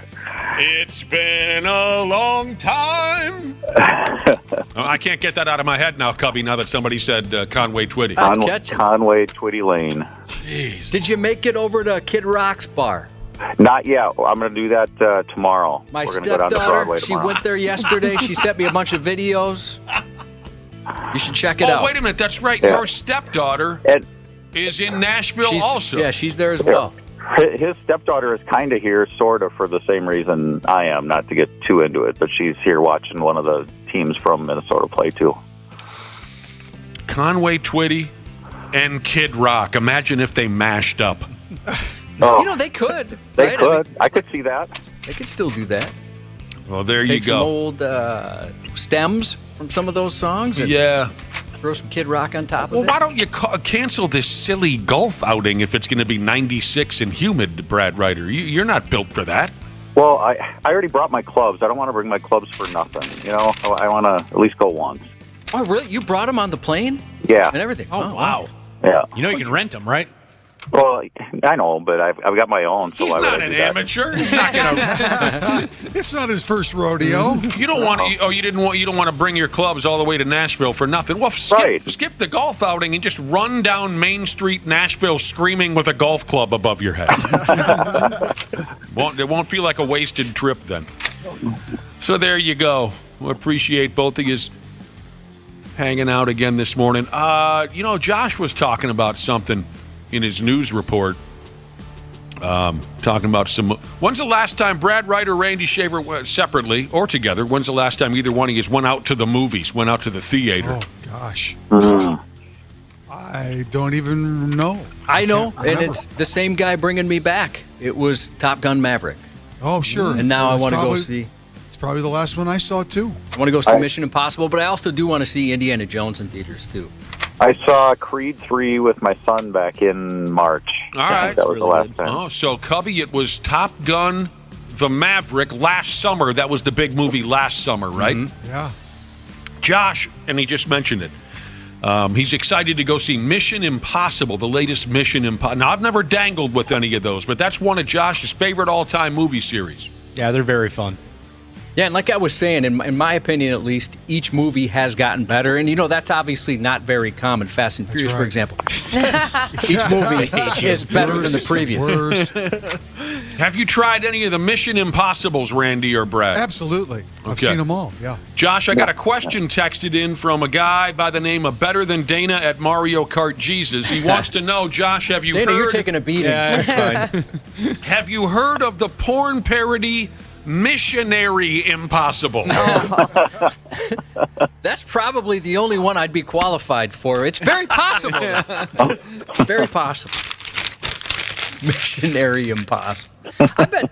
Has anybody seen it? Nick, you've seen all those. I have not watched Missionary Impossible. Although, is that maybe I have it wrong? Is that where they're just not going to do that? That's too boring. They're going to try everything else. I'm guessing that's probably the gist. That's the route they're all right, taking. I'm out. It's been a while since I've seen one of those porno movies that's a direct parody of a legit movie or television series. The one that cracks me up, or at least I remember when I said this out loud years ago, Josh, it cracked you up. That was a porn parody called The Devil Wears Nada. That's so good. The simple ones are the best yes, ones. Yeah. The Devil Wears Nada. Before we move on from movies, so we're talking Indiana Jones a second ago. Catfishing Jesus wants to know, and actually a few people have texted this in. Maybe you've seen this too, Wapple.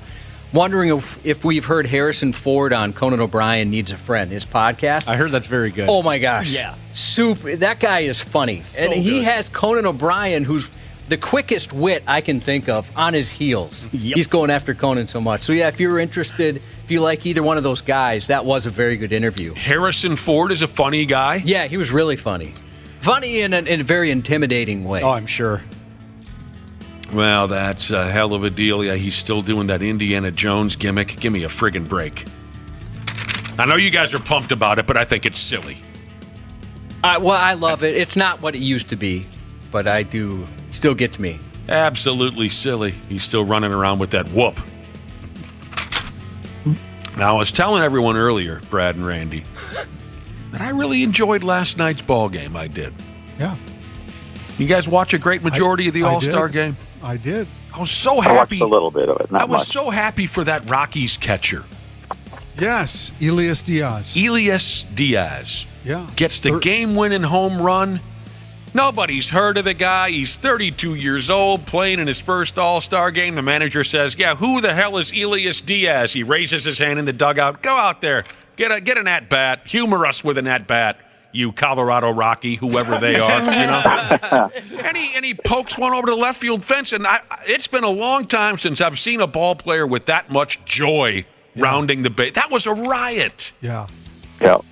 He has been a backup basically his entire career, and then got an opportunity to start in Colorado and has just had a great year. He's just been phenomenal. And he wins the MVP. He wins the game for the National League. Well, that's fabulous. They haven't won a game since 2012. So It's been a long time since the National League won an All-Star game. Yes. And you knew Batista was in trouble. He looked really tired. struggled. Yeah, he didn't. He looked like he had been out partying way too much the night before. Oh, that's possible. Yeah, he really. I was surprised to even pitch to Diaz because he was struggling. Those guys probably party pretty hard during the All-Star Oh, I would think so. I bet they're treated real well. Ooh, it makes me think back to when the All-Star game was here in town. What was that, 2014? Sounds right. Yeah. Something like that, yeah. Me and a buddy went to the game, and to this day, that was one of the greatest live sporting events I've ever been a part of. That was just such a blast and a great baseball game. It was just, I can't say enough great things about the game itself. But a buddy of mine and I went downtown Minneapolis many hours before game time to get into the beer. And we're sitting at some joint facing Hennepin Avenue. And, 3, 4 in the afternoon, and it's already just busier than a sumbitch because of the ball game coming up in a few hours. But as we're looking around, we both noticed the sidewalks were just crawling with gorgeous women. Yeah. We'd never seen anything like it. Now, some of them, we have the feeling they were professionals. Sure. But I just thought, wow, look at this. They're all looking to make themselves a new, millionaire big league boyfriend. They weren't coming in to sit next to my buddy and I'll guarantee you that. Wait a minute. Didn't your buddy, is it the same buddy that had, or a different buddy that Cameron Diaz had a little thing with Cameron Diaz? A little chemistry? Because it was that same buddy. Oh, then yes. you guys had a chance. Well, yeah, but maybe when we were younger. Oh, okay. So this isn't. Yeah. Oh, I suppose that was just. This is 9 years ago, so we were 40, 1, 2 years old, whatever That's a true story. I'm happy that you brought that up. Well, that's one you're not going to forget. No, he still doesn't. He still remembers every minute of it. Years ago, this buddy of mine, he lived in Vegas, and he actually spent some time being a movie extra while he was in Vegas. His girlfriend that he was living with at the time, she went out and got a real job, and she was going to school while they lived in Vegas. He smoked marijuana, spent money at the casinos, and then they'd hand him a 20 to be a movie extra for 14 hours a day. He'd stand around all day being a stupid movie extra. They'd hand him a 20. Then he'd go home and get high. So he didn't have much to do. But while he was there, every once in a while, he'd wander into these fancy schmancy Las Vegas clubs. And at the time, Cameron Diaz was a nobody. Maybe she just got done with that Mask film. Yeah, that made her big. Right? Yeah. Maybe he was even before that. But and he said she wouldn't stop looking at him. Now, I know you're probably going to argue with me on this, but I think he's a good-looking guy. No, he's not. I think he is. I'm kidding. He's a tall drink of water. Handsome. Cameron D. He said, you know, if he would have played his cards right, you know what I'm saying? Yeah. Cameron D. And remember what she looked like back in those days? Yes. Yes, sir. What were we talking about? The Smoking. baseball game? Yeah. Luis Ariz looked great. Yes, he did. 2 pitches, 2 hits. Both Twins pitchers, Sonny Gray and Pablo Lopez, had good performances. Yeah. You know, some great defensive plays. Mariners fans at the ballpark chanted, "Come to Seattle" during Shohei Ohtani's at-bats. I didn't hear that. Were they able to pound that out with some rhythm? I couldn't hear it. Because "come to Seattle," you know, it's... That doesn't really roll off the tongue. No. Was it "come to Seattle"? Okay, I suppose we could do that. I don't know if that's how they... That's lame. I like it. You didn't like that one, No. Ashley? I just got a text from my daughter that the van full of 18-year-old girls that are coming to this game that are on my daughter's team are listening to us right now. So, Oh, that's cool. yeah. I just thought I'd throw that in there. Brad, we have Well, to good watch morning, ourselves. everybody. Be cool. Yeah. Here's the problem. Someone's going to have to take it from here because probation It doesn't allow me to address a bus full of 18-year-old girls. My probation conditions do not allow me to directly address, verbally or otherwise, a bus full of 18-year-old girls. Well, yeah, this is going to be awkward because, Brad, didn't you say you wanted to talk about wife swapping sometime this morning? I mean, This was the morning that Brad was going to talk about. You promised us. Oh, I guess we're not going to talk about This was it. the day. I have it circled on my calendar. Brad talking It'll about... be the one day my wife actually listens to the show. We'll talk about that. Yeah. Wife swapping? Oh, man. Brad, come on. You never should have told us, Brad. You get us excited for all these stories, and then it's just a big letdown. So you're not going to talk about your past experiences with herpes either? I'll do that right after I tell you the song. Everybody's got a herpes story, don't you? Or is it just me and Nick? I think it's just you and Nick. Oh. And they're very similar. Yeah, it's almost the exact same thing. We'll tell you that when the girls turn the radio off. Yeah. Well, they just We'll pulled scratch in, that so itch. they're gonna be shutting it off pretty soon. Oh, dude, point the phone at them. I want to hear if one of them busts your chops about wife swapping. Mr. Ryder. Is your dad a wife swapper? You know Well, what? I'll tell you, some of those tournaments, though, they can get wild. Oh, Hey, parents, absolutely. parents. Out of town. Yeah. Well, I actually think that's part of the reason why we're in Nashville, because the person who was organizing this didn't want to go to Peoria again this year. Oh, really? Yeah. I'll tell you, I saw some video of some of those parents getting wild yesterday, Brad. I was looking for you. Now this brings up this brings something up. Are these youth tournaments completely out of control now? Oh, they have been. And What do you mean by out of control? From what aspect? What I mean by that is the distances you have parents are traveling. Oh, absolutely. yeah. Yes. They have been, though. There's nothing a new. South Dakota tournament we would go to every year where there would be kids from Canada, different parts of Canada. I mean, and not just like right above Minnesota, Canada, from all over. It's new to me, Randy, because I don't have any kids. And here's where I'm going with this. I got a buddy whose daughter is 9 years old, I think, and recently he went to Chicago for a soccer tournament. Oh, wow. I believe it. Sure. You know what else is like that? Dance tournaments. Yeah. A That is buddy of mine has insane. 2 daughters in dance, and they travel all around the country. You better score 10 goals a game. If I'm going to Chicago to watch soccer, if you're a Dude, baseball yes. player, you better hit grand slams. If you're a hockey player, I just would not do this if I were a But parent. see, that's I the thing that's agree. that's the thing that's out of whack, is that too many people are doing this type of thing because they're trying to get their kids college scholarships and all this other stuff. Trying And to what get ends their up- kids. How does that? and What do you mean? Well, they're trying to get seen by schools at Oh. all these younger ages and stuff, and that's what's a little bit out of control about it. So all these parents are spending thousands of dollars doing it, in the name of trying to get their kid, a partial scholarship. Okay. If my kid wasn't a prodigy by like year one, I'd be like, I'm not paying this money anymore. Yeah, or your kid will be an alcoholic by year one. It's just, of course, I'm well aware of, when the last 4 or 5 years, it seems to me, I'm hearing more and more about this. Where's Donnie this weekend? Well, he had to take his son to a hockey tournament in friggin' Seattle or something. It's really kind of, I don't know how you afford it. Honestly, with some of the trips they're taking. I mean, when we were kids, we'd go to Grand Rapids and Duluth and I don't know, where else did we go? We'd hit those hockey towns, War Road, things like that. Friggin', you're going to Chicago, you're going to Texas. You got to be nuts.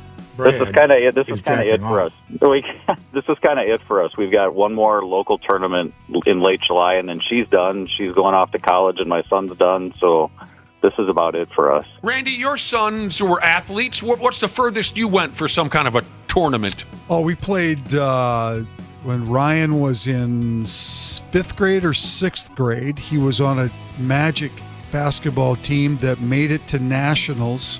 And we played in Cocoa Beach, Florida. Cocoa Beach, Florida. Yeah. What was the sport? It was basketball. Basketball. Yeah. Both my boys played travel basketball, then played, I guess what you'd call AAU basketball, and got on all-star teams that traveled. We traveled more with my stepdaughter's softball than we did with my oldest hockey. I remember your stepdaughter would go to South Dakota. That's reasonable in my book. That trip wasn't all that awesome, but yeah, I mean, of course that was it wasn't. Closer for us, but I mean, you had people from all over the country at that. I remember once, like I said, Canada.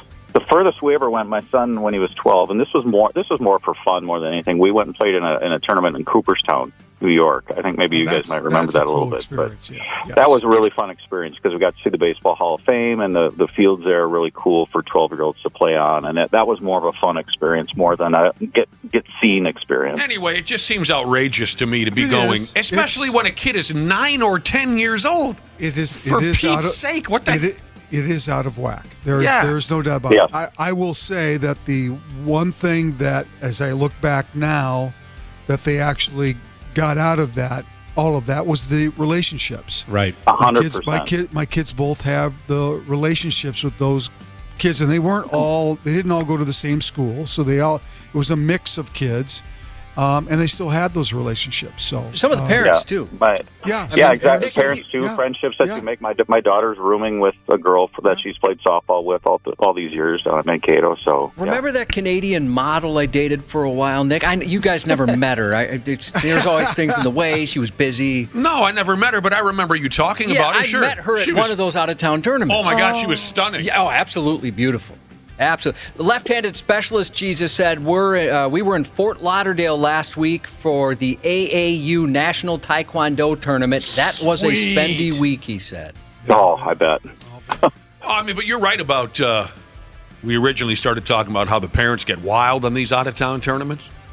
By damn, they did. When we were kids, when we'd head to Grand Rapids, like I was saying, Duluth, that's all our folks did was just get blasted off their asses and then try to stomach, the 8 a.m. hockey game.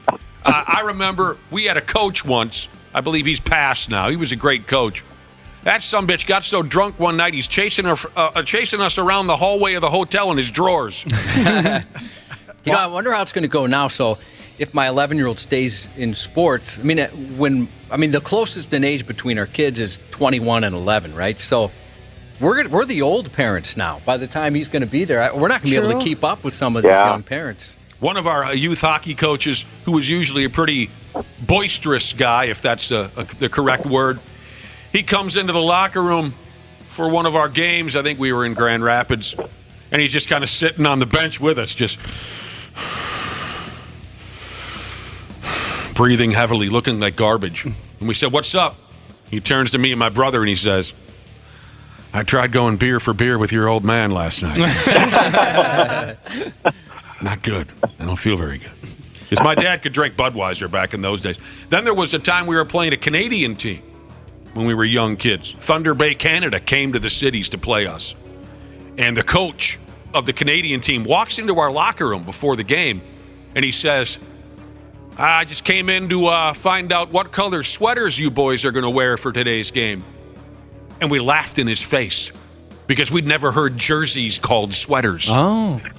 We were still pretty young. We hadn't heard that term yet. Mm-hmm. And we laughed in his face and poked fun at the guy, and he was pissed off. And his team came out pissed off. Elbows high. Canada versus USA. You know what we taught him, Cubby? What'd you teach him? Taught him there are no free rides in America. No free rides. Wolfpack softball Jesus said he just had to sell his boat to fund club softball. Oh, my God. Oh, no. Some of See, those that's where I clubs- would draw the line. I'm sorry. Some of those club teams are crazy Oh, yeah. expensive. This person says over Thanksgiving, my nephew had a tournament in Spain. Oh, my. I don't get it anymore. You're great people if you're going to do something like that for your kid. Because I'm sending him off with his buddy's family or something like that. I'm not going to friggin' New Orleans to watch you play football. It's not going to happen. Just the expense. I don't know how you do it. No, it's just I don't care either. You could just use the expense as an excuse. Well, I could. Dad, we have a football tournament in New Orleans. Well, have fun because I don't care. Actually, I can't afford it. We played a team from Kentucky yesterday, and as we were walking to the field, I actually had one of the parents from the team in Kentucky actually ask, and they were legitimately, this was a serious question. They wanted to know if we still had snow on the ground. Oh, yeah? They didn't. They thought, they just thought it was almost year-round up there. Yeah. It is kind of funny how that some stereotypes people have. It's the middle of July. It's like 90 degrees. I there. know. Yeah. Years ago, a guy in Mississippi thought we all drove around throughout the entire winter with chains on our tires. Because he was a Mississippi guy. He was moving to Toronto, and he pulled me aside and said, so, I've never experienced a winter before. I said, well, yeah, I can be a bitch. And he said, I don't know how to put chains on my tires or nothing. I said, I don't think you got to worry too much about that you'll be okay, pal. in downtown Toronto. But There was a BuzzFeed put out this thing's pretty interesting. I sent it to you guys. I think we put it on our website where someone who works at BuzzFeed used AI to find out what Europeans think of Americans from every state, like the stereotype. Yeah. Yep, and then that's it created pictures of it. And some of them are pretty funny. And I agree with a couple of them. The Minnesota Wisconsin one was is awesome. brutal. Some of them weren't very nice. I didn't look at the Wisconsin one, but the Minnesota one was like two old timers, kind of chunky, and they were holding a big bowl of chili. Yeah. Or something like a hot dish or something. My only complaint about the All-Star game last night, I hate their stupid All-Star team jerseys. Yep. Saw a lot of people complaining about that. I like the day when they wore their own jerseys. Yes. When the teams wore their own jerseys. Because I don't play fantasy baseball. I don't know all of these guys. Right. Sometimes it would take me a half an inning to figure out who's who. Right. Where normally if you show me the team jersey, then I can usually figure, that's Dinkus, the third baseman. Right. But I know what, baseball wants to sell these jerseys, so they have the special all-star jerseys. That sucks. A lot of folks were bitching because the National League team wore blue tops and black pants. They said that was an ugly look. You're not supposed to do that. That's a huge fashion no-no. Is that correct? Yep. I wasn't aware of that. No It blue is? and black together. I Yep. like the looks of blue and black. Yeah. Really? I didn't know that was... I've got black shorts on and a blue golf shirt right now, so... Uh-oh, you're going to fashion jail, Brad. I guess. Randy, you knew that was a fashion no-no? I don't care. I'll wear blue with black. Yeah. I think it's cool. Doesn't bother me. Someone was joking around about it on Twitter. They said, people make fun of the National League All-Star uniforms with the blue tops and the black pants. But when you get a chance to pair hyper-color tops with Carhartt rugged flex straight fit canvas 5-pocket tapered work pants, you have to take it. You have to take that opportunity. One more time, Carhartt rugged flex straight fit canvas 5-pocket tapered work pants. Brilliant. You know what? Brad, to go the stereotype about the snow, people are reminding me there was just an article yesterday. I can't remember if it was Star Tribune, Channel 9. I can't remember where I saw it. but there are still snow piles on the ground at the airport. Yeah, I did see that. Star Tribune. Really? Star Tribune? Yeah. Is there really? Yeah, Oh they my were gosh. tweeting out photos and everything Yeah. of it too. Yeah, it's crazy. I can't believe I forgot that. It was Weird. just yesterday. I for would crying have out loud. lost a bet if you would have bet me on that. Absolutely. I'll be dipped. Yeah, someone was saying they just wanted to run on the tarmac and just break it up. Oh, yeah, and one more for you, Brad. Someone said, you talked about the relationships that last forever on these tournaments. They say, like my dad, getting a new family on a hockey trip because he partied too much with the parents one night. Oh, my God, Brad. Oh, no. That took a turn I wasn't expecting. Yeah. I remember something like that. I think the hockey parents are on a different level. I remember that from a past tournament where one of the dads was single and another kid's mom was single. And they woke up one morning in the same hotel room. I wonder how that happened. And in the locker room, we were like, your mom banged Donnie's dad, and then when Donnie walked in, your dad nailed Freddie's mom. We had a blast with that one. They hooked up, Randy. How'd the kid handle it? Well, how old were you? I'm sorry, did you already say? 7th grade or something like that. Oh, what a bad time It was for that hot to happen. stuff. It was hot. Oh. Yeah. Well, then Donnie and Frankie had their own room, right? Because I would imagine. Yeah, sure. Donnie's staying with his dad. Yeah. Freddie's staying with his mom. Right. But then one morning, no, Brad. One morning, I think Donnie woke up and his mom. Oh, they were there while he. Oh, okay. Yeah. Who's this lady? Oh, that's Freddie's mom. What are you guys doing in there? What were you doing in there? Where's Freddie? Who's taking care of? Who's taking care of Freddie? In the room by himself. Here's What do a you mean text. I'm going to have a baby brother? Here's a text from former fighter pilot Jesus about all these out-of-town trips for parents who are involved. Their kids are involved in youth sports. Former fighter pilot Jesus says, I live in Rogers. My son had a lacrosse game in Elk River. I sent him with a neighbor kid.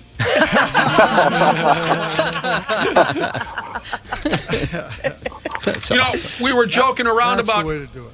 We were joking around about, well, maybe we weren't joking. We were discussing yesterday the home run derby and how, my damn, that looks like an easy way to get hurt for a big leaguer.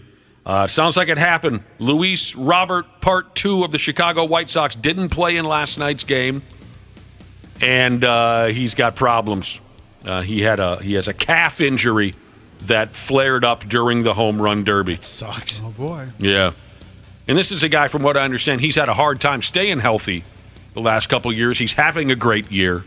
And now this. We'll see how far that goes. Didn't they all also have a kid out in the outfield get hit in the face? Oh, with a yeah. line? Yeah, I That's saw on that 93x.com. Poor I kid. got a feeling they're going to need to stop doing that. Yeah. Just went Those right kids over aren't his head. looking. I mean, they're doing That's it right. rapid fire. Those kids aren't looking at every ball that's getting hit They're out not there. paying attention. That's a dangerous thing. Well, this kid was paying attention. Yeah, he tried to catch it. If it's the same Yeah, one, it just went but right over his glove. But I agree with Brad, though. It's happening too fast, and these guys hit the ball too hard. I've Yeah. been- And a I've lot been of those waiting- kids are young. I mean, they're Yeah. not like older kids. I've been waiting a good 10 years for that to be eliminated. Waiting, what I mean is, I've been thinking that this would be eliminated a long time ago because of how hard the guys hit the ball and the kids are horsing around. Now, this And kid it's was not- paying attention, but it's a 105-mile-per-hour line drive from Vladimir And Guerrero. it's not like they need those baseballs to continue the contest. Yeah, it's like that's When the only I one. saw that happen, I thought that kid was dead because he laid motionless on the ground for a while. Yeah, it was scary. It brained him. It did. Well, it's a nice thing. These are kids from the, what do they call it? The Hands Across America. What's that deal called? Oh. Boys and Girls Club? Boy Scouts and Club Scout. I can't think Big of it. Brother, Big Sister? No, it's somewhere in there. I forgot the name of the group. I don't like the rapid fire that they do with the home run deal now. I liked it. I liked it when they had the 3 outs. You hit until you were, you got 3 outs, meaning until you didn't hit 3 of them out. Yeah, we I don't like talked it. about that yesterday, Brad. A lot of people were complaining that that you can't watch the home run. They have to cut back to the batter because. Yeah. What the hell's the name of that group? The Boys and Girls Club. There you go. You got there. I'm not sure whether to offer condolences or congratulations to White Sox starting pitcher Lucas Giolito. His wife upped and filed for divorce this week during his week off for the All-Star break. Oh. Finally gets a week off. I'm leaving you. He's on a lot of my fantasy baseball teams. Oh no, that's what you're concerned about. It could go one of two ways. Oh, it's going to go the bad way. It's not going to go the good way. Well, they claim that they've come to a mutual agreement. Oh boy, Randy, they say they have kids? chosen. No kids. They did the right thing. They didn't create any kids. Okay. All right. A statement from the Giolitos. We have chosen to follow separate paths whilst maintaining the bond we have nurtured over the years. It's exactly what I said to my ex. Yeah. Well, same words. I would like to maintain our bond that we have nurtured, is what I said to her. They've been together since high school. Wow. Oh, that's a while. Well, he's only, 24 or something like that? 25? Yeah, I guess we should put it in that perspective. It's not that too long. 10 years. Sure. 10 years. Yeah. Yeah, 14, 15 to 25, yeah. I'll go along with that. My arithmetic's not that strong either. Not that strong. All right, again with this, big league players want a pitch clock rule change for the playoff.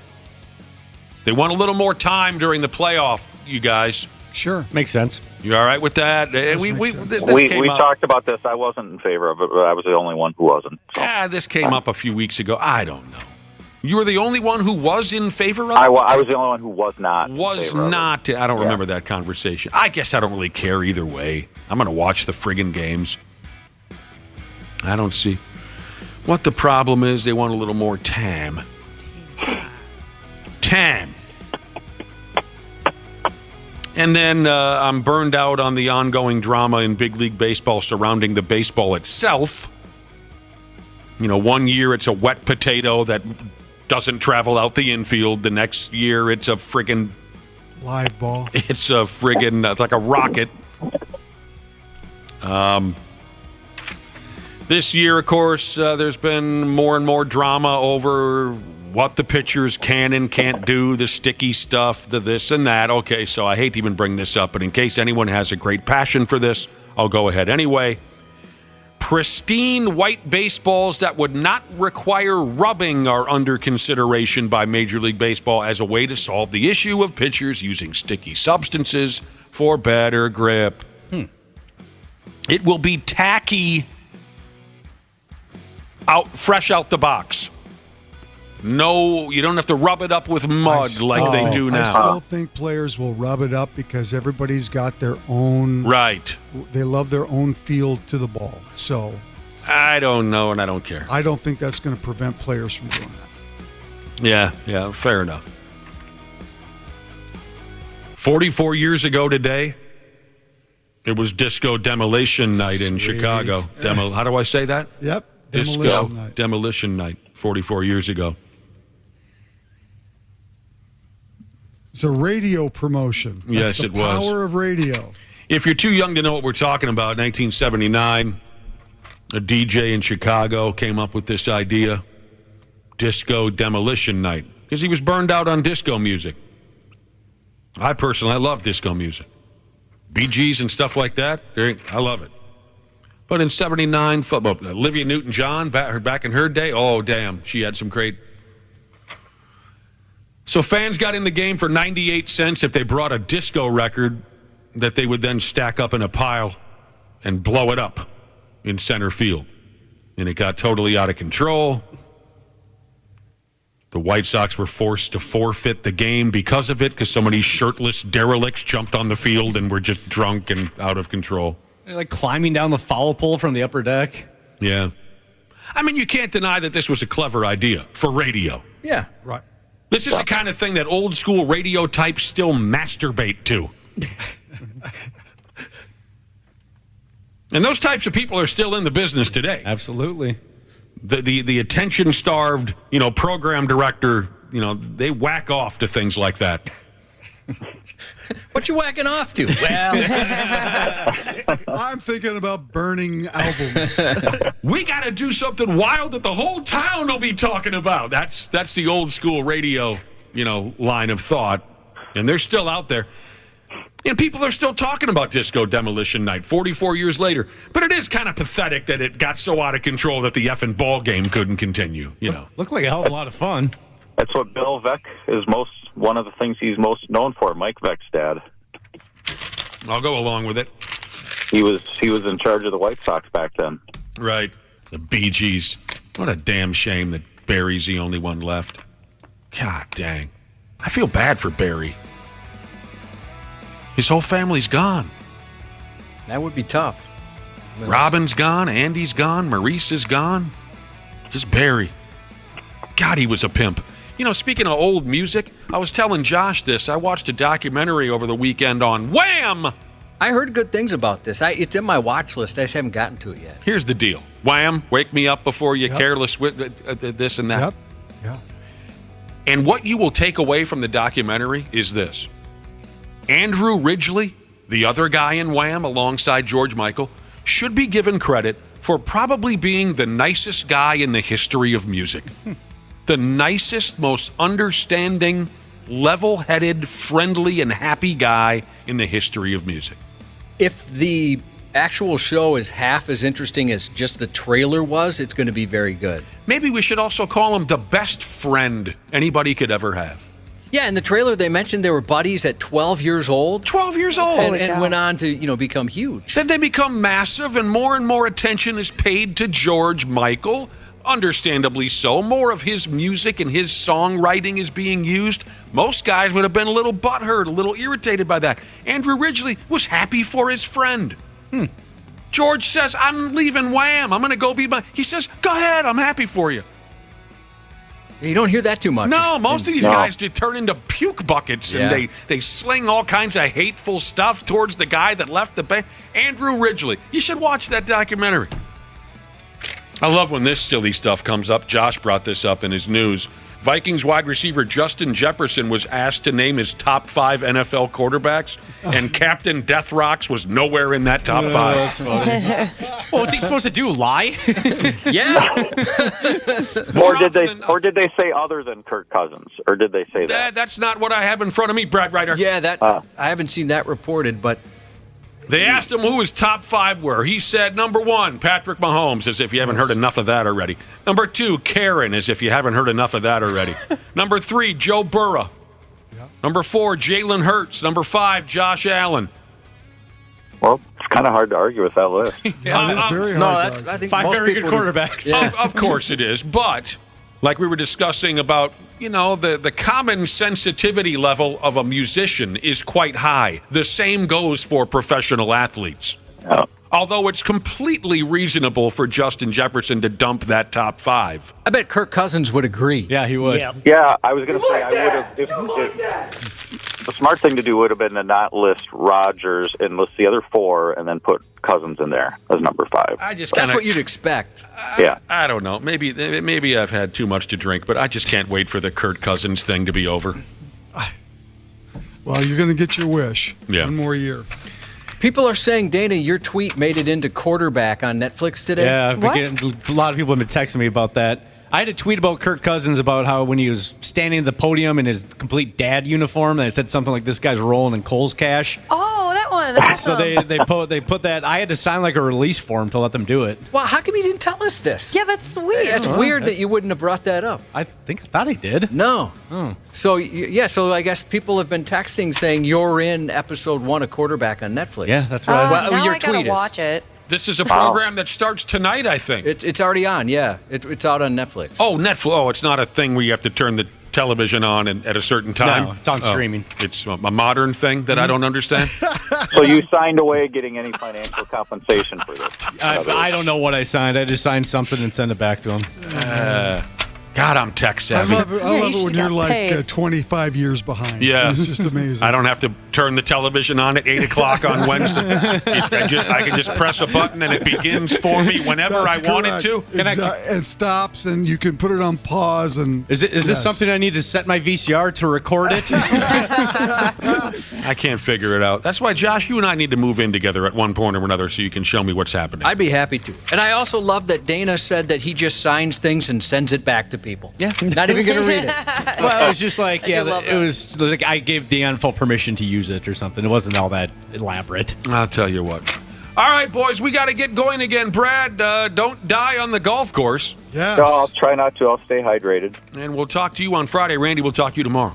Sounds good. Right. Thanks very much. Coming up next, we got a guy to help you out if you're not quite feeling 100% or if you have a health issue you're curious about. Text 651-989-9393 for our guest, Dr. P. Jesus. He'll be joining us next on the Half-Assed Morning Show. Sports is sponsored by Snap Construction. Insulation installer. They want to glorify the fact that they're criminals. It's dumb. These guys are dumb. They deserve to be tossed under the jail just for being dumb. The 93X Half-Assed Morning Show. CJ Ham for Standard Heating and Air Conditioning. When I'm on the field, I can take anything. But at home with my family, we like everything to be comfortable. That's why I trust the pros at Standard. They've been keeping Minnesotans like me comfortable for over 90 years. Is your cooling system making strange noises or not cooling properly? Don't wait for an AC breakdown this summer. Get a free in-home estimate with Standard Heating and Air Conditioning. Schedule your appointment today at standardheating.com. Are you currently enjoying the show on the Stitcher app? Then you need to know Stitcher is going away on August 29th. Yep, going away, as in kaput, gone, dead. Rest in peace, Stitcher, and thanks for 15 years of service to the podcast community. So switch to another podcast app and follow this show there. Apple, Spotify, or wherever you listen. Dr. P. Jesus. The 93X Half-Assed Morning Show. Yeah, word up. It's 8:25 here on the Half-Assed Morning Show. Dr. P. Jesus is in studio. Hello, James. Hey, hello. How are you doing? Dr. James Parnell is joining us. We're doing good. Good to see you again. I just wanted to throw this into the mix before we go too far with you, James Parnell, Dr. P. Jesus. We were talking earlier about porn parodies. You have a favorite, James? I am actually not very familiar with those. Although I did like the one that you mentioned earlier. I had to throw. You're talking about The Devil Wears Nada? Yes, I think that's good. We were talking earlier about Mission Impossible. A listener texted in a porn parody title called Missionary Impossible. Then we touched on The Devil Wears Nada. I just had to throw this at Josh before we get into our discussion with Dr. P. Jesus. A listener sent me another wonderful porn parody title. Apparently this is legit. And it parodies a popular movie from the 80s. Are you ready for this, Josh? Yeah. The title? Add Mama to the Train. Yeah, I saw that. Boy. I almost lost it during Shaper. Add, not throw Mama from the train. Add Mama to the train. All right, if you have... That is so good. That's brilliant. If you have a question about an ache or a pain or trouble with mysterious fluids, a strange smell, a swelling, we've got your guy in studio, Dr. P. Jesus, 651-989-9393, if you'd like to text him a question. So everything's good with you? Yeah, everything's good. I actually spent the weekend down in Topeka, Kansas. Whoa. I actually was a little worried. You went on a motorcycle trip, and that's what destroyed your knees one year. Oh, that's right. Yeah, you're right. Yeah, I was down there with our friend Jessica Zaleski and her crew at Heartland Park in Topeka, Kansas, and it was actually my first days on track this year, and it was great. It was not hot down there, which was miraculous. You're racing motorcycles? It's track days, so not racing, but spirited riding. Although I am truly getting slower and slower every year. Well, that's life, that's isn't the way to do it, man. Yeah, I think it is. What kind of motorcycle are you riding around the track for those who are enthusiasts of such a thing? Yeah, this year, so far, I've just ridden my KTM RC 390. So it's a little race bike that, it's like the coolest looking bike. It's a small motor, so it doesn't go real fast, but it's actually a blast on track. And I bet your Cubby knows what one of those look like.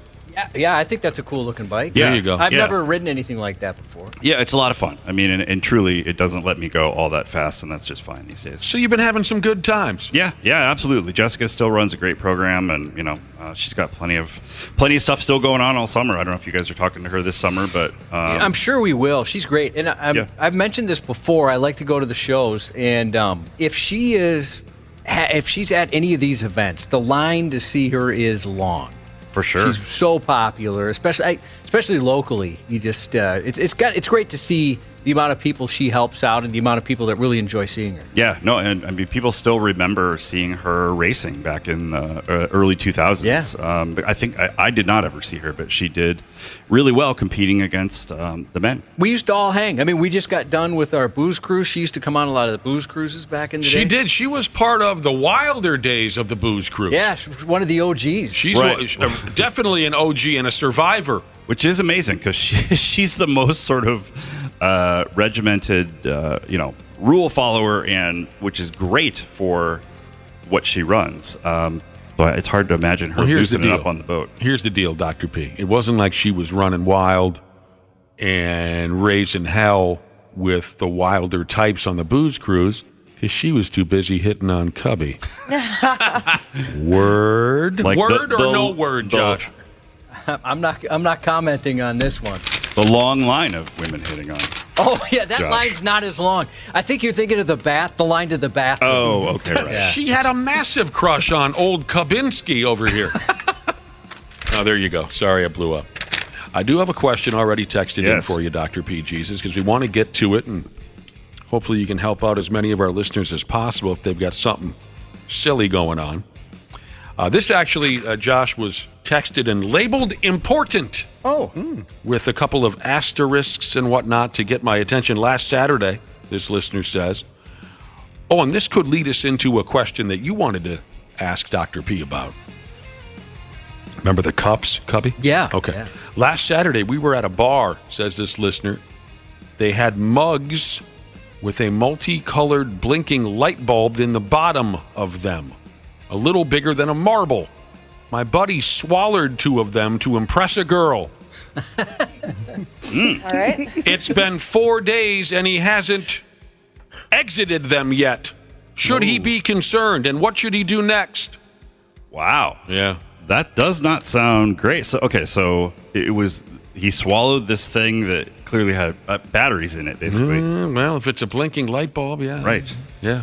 Yeah, I mean, particularly I don't know if it'd be lithium ion, but any of those batteries are very toxic if they get stuck in you. You better get a professional hand involved, maybe, huh? I would say so. And 4 days is kind of pushing it. Yeah, I mean, I think you probably do need to go in and get an X-ray and see, because they should be able to see with an X-ray where these things are. You don't want batteries and whatnot in your belly. No, the sensitive lining of your stomach. Yeah, that would be very bad. So I would think not delaying being seen for that. Fair enough. God, that sucks. He has to go in and say, well, I was trying to impress a girl.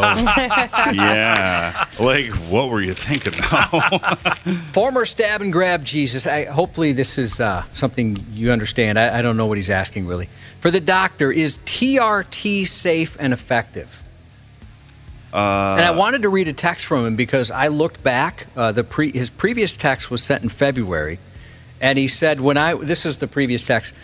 I don't really know what the context is, but I love the text. When I was in high school, a gang wanted me to join because I'm pretty good with a bow staff. Oh! But that cracked me up.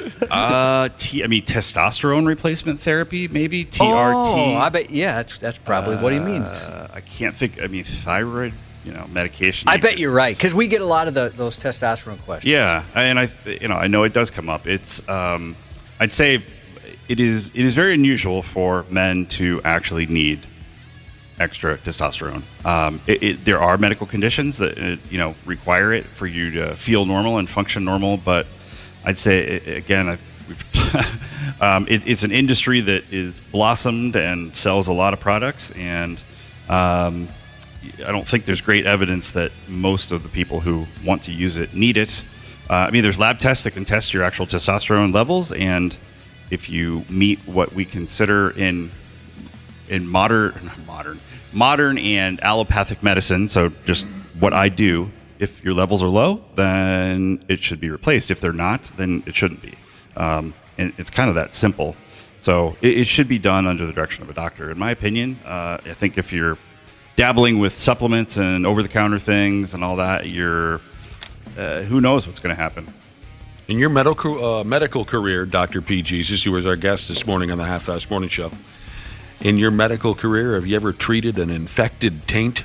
Well, yeah, I guess I didn't probably call it that, but we'd go perineum. But perineum, sorry, that's the medical term. But we know what you're talking about. Yeah, for sure. I mean, not terribly common, but you can get, fungal things would probably be the main stuff going on down there. A bacterial infection would be pretty unusual. Did you watch the ball game last night? I did not. Okay, they kept running an ad for some kind of medication, and I'm not asking you to name the medication. I can't remember it myself, and they ran the ad somewhere around 65 times during the baseball game last night. But they kept saying that a side effect of this medication could result in a taint infection. It did not say that. Yeah, well, no, they said perineum. Yeah, perineum, but it does say that in that. I've seen that ad many times. Possible diabetes medication, maybe? I don't know what it was. There's a particular class of diabetes medicines that increases the amount of glucose that you actually pass in your urine, and that can cause urinary tract infections and other things. That sounds awful. A sugary taint? Yeah, exactly. Right, a sweet taint. I bet yours is pretty sweet. No doubt. Did you want to ask Dr. Pete Jesus about the cups? Yeah, so we got an email yesterday. Our insurance company, our health insurance, is going to send us some cups to poop in. Oh. Right? And so as I was saying yesterday, I think the gist is you do your business in it, and then you put it on the boss's desk, and then it's his problem. But we were wondering, compared to a colonoscopy, how are they, as accurate? You hear mixed results on those things. What are your thoughts? Yeah, do you know if it's Cologuard? I don't think they said a brand, and they mentioned a few other things that it would be testing for. Oh. Battery consumption, stuff like that. Right. It depends a little bit on what it is, because there's historically you could have tests that looked only for microscopic amounts of blood in the stool, and if you have polyps or other things growing in the colon, you're more likely to have that. So that's a very rough screen. Things have evolved a lot. I think Mayo Clinic developed this thing called Cologuard, which is, you literally send the whole sample in, and they're looking for toilet paper too. Yeah, probably. No, not the toilet paper, but they look for blood, but they also look for really like DNA changes that could be coming from a polyp or a cancer, and that test is considered pretty darn good. Really. The question fascinating, isn't it, Dr. P? Yeah, it is. The question is, how often do you have to do it? And I believe Cologuard, the recommendation is like every 2 years now, if you're going to rely on that. Well, after my colonoscopy, I got to go in every 3. Okay. Because they found some polyps. And so that's where it gets more complicated. If you already have polyps, I would say generally you need colonoscopies because they need to actually, we know you have had some risk factor because you've had polyps, and so they need to look directly. Those algorithms could change, though. But I'm looking it up, and you're right. It is Cologuard. Yeah, That's the one. The issue is that if you have any abnormality on any of these other screening tests, you need a colonoscopy. So a lot of people still end up getting a colonoscopy. So it is, it's a matter of we'd rather have people do some kind of colon cancer screening than none. Yeah. Colonoscopy is still the gold standard for looking, right? But yeah, things like Cologuard have certainly revolutionized things. Yeah, back in grade school, I couldn't wait to be asked to be a member of the Cologuard. You got out of school a little earlier than everyone else. You got that big orange flag. That was cool. Got to march with the band. So our company is sending us, all of us, everyone in the company, a cup for us to poop in. Does anyone plan on sending the cup back to the company? I don't think so. Well, I was kind of curious. So, what if you're having some problems? Does it have to be fully solid? God, you're gross. Well, I don't think they. Are you going through something, Wobble? Like, what if you're, it's been a bad couple days or a God bad weekend, dang. and things are kind of. I don't flowing. think so. They don't care what it looks like, Wapple. Okay. I cannot say I've never read the directions for Cologuard, but yeah, I don't know why that would matter terribly. It's not like they're not having a photograph contest of what you send in. At least I don't think. They're not going to post the top 10 on the website. Probably not. This is so interesting because I even felt really stupid when I have to bring the dogs or the cats into the vet. You know what I mean? That's There's a cup of feces for you at the front desk. When you're going through fertility testing, there's some embarrassment there, too. Oh, no. Especially if you bring in feces. That's not what they're looking for. They're like, no, sir, that's not what we asked for. Subpar sex sir, if you think this is what you need to bring in, we know why your wife's not getting pregnant. No, Josh just says, no, but you got to understand, I pulled on it really hard. Subpar sex maker Jesus says, working in the first responder industry, I've heard a lot of guys doing ketamine therapy. Does the doc know anything about results of doing such a thing, and are there risks? So can you explain what that is to folks like myself? Yeah, ketamine is a dissociative anesthetic. So it basically it makes you forget what is going on, and it's not used a ton in medicine. It's used in veterinary stuff quite a bit. I think it's one of the anesthetics they use when your dog gets fixed or when your dog has teeth done and stuff like that. And it actually is pretty effective for kids in the emergency room if they have to have some kind of a short procedure like stitches and they're just going bananas. Or maybe a fracture that has to be reduced a little bit. But I don't know how long this has been going on, but there's evidence that it can help with major depression, basically. Really? Yep. And it's this is where it can be. There's injectable. There's also nasal ketamine, and I think it's still in its early days of understanding how it can best be used and who are the best people for it. But people who have really resistant depression, who have not done well on maybe multiple medications, then the options start to change. There's ketamine. There's this thing where you literally have magnets going around your brain. There's electric shock therapy, which has been around forever. And that still remains the most effective, but that people really don't want to do that because it's everybody remembers One Flew Over the Cuckoo's Nest, which is definitely not how they do that anymore. But it's one of my favorite movies. Yeah, it's a good one and very scary in terms of electroconvulsive therapy. My God, that's a horrible couple of scenes when they light them up with that. How did you say it? Electroconvulsive therapy. I mean, basically, God. they just give you a massive seizure. Oh, but damned! Yeah. Ketamine. So it's not clear at all, really. I don't think why it helps, and it's only done in very specialized places, essentially with psychiatrists who, I think it's a special licensing process. But yeah, for people who have treatment-resistant depression, it is an option. Well, here's a listener who says it's worked on his wife wonderfully. Oh, great! That's good to hear. Ketamine treatment for resistant depression, like you were saying, Dr. Pete. They say amazing results. She is so much better. That's great. Mm-hmm. Yeah, it is very new, and again, it's evolving, and I think it's just not clear what is the best, because you do a number of treatments, and then do you continue to do those at certain intervals, or do you wait till you're not feeling well? I think some of those things are still being sorted out, but yeah, it's not something I would have ever guessed. Hey, Wapple. Yeah. A listener says if you're worried about what your stool sample is going to look like before you turn it into the company, eat beets for 2 days. Oh, God, beets I'm not a fan. What happens with that? I don't think I've ever had a beet. Well, I suppose when I was the color. Oh, is that right? That's terrible. This person says they provide medical education to patients. Just went over the Cologuard instructions with a patient yesterday. The stool sample can be any size and texture. It's an easy test. Please do it and send it in. So not even worry, Wapple. Whatever you make, they'll be happy to take. Wapple, send in some dog poop and just see what happens. Yeah, someone said send them your cat poop. No. I don't know what it is, but this guy has fleas. Oh, boy. This guy's heartworm's not up to date. Dr. P. Jesus. The 93X Half-Assed Morning Show. Yes.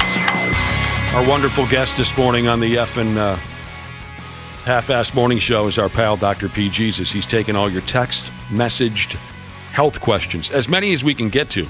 He is. 651-989-9393. Hurry up if you want to get in there. Dr. P, what do you want to talk about first? I'm going to give you 3 choices. Alrighty. Wasp stings. Ooh. Irregular periods.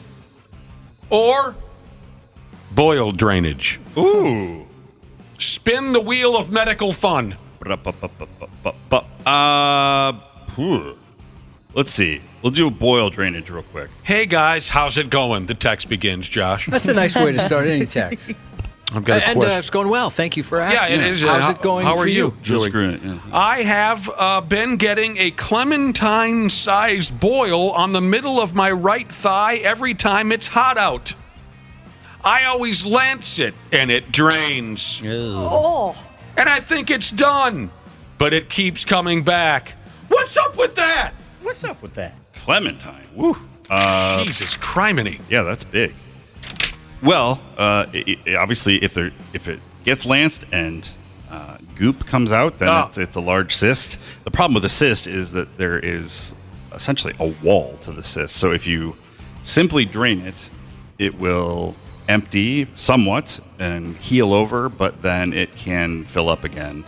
And obviously, this sounds like a chronic thing. So, it probably needs to be more definitively drained when it is inflamed, which means going in, getting the area numbed up, and then probably a larger incision and even some packing material in there to help get it. They throw some old newspaper in there or basically, something. right, yeah.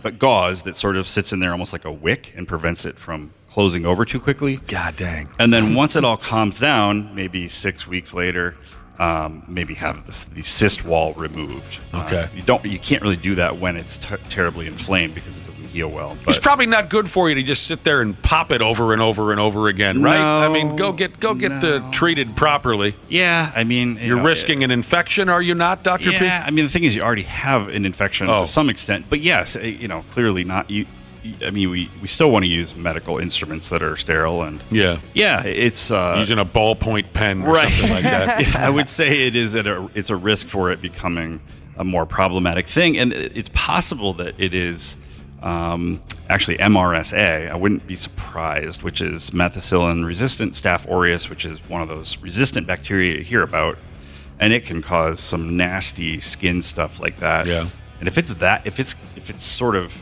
getting big, draining, getting big again really quickly, then it may be that. And then you definitely need to be probably on some antibiotics. God, too, Josh, I wonder if the company's ever going to want a sample of our boil drainage. I don't know. Let's send some just in case. But I will be taking oranges out of my shopping list for today. I will switch to a different citrus for the day. Yes, indeed. Rumpled foreskin Jesus has texted in.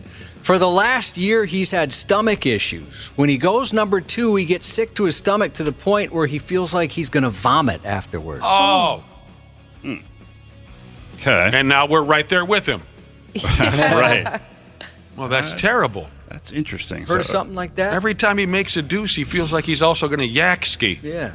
I mean, it's obviously a little bit, that is unusual because they're not obviously connected. You would think, I mean, some people, if they're constipated and stuff, they would feel better after they have a movement. What could be going on? I mean, for me personally, that would mean I would feel like I was going to vomit about 4 times a day, 11 on a Saturday or Sunday. Yeah, for me it'd be about once a week. Unfortunately. Yeah, I'm not sure. I mean, I think it would require a lot more questions. Like, is this someone who is constipated, and so there may be something along those lines going on? Wapple and I were actually just talking about inflammatory bowel disease in the break. Is that right? So Crohn's disease or ulcerative colitis.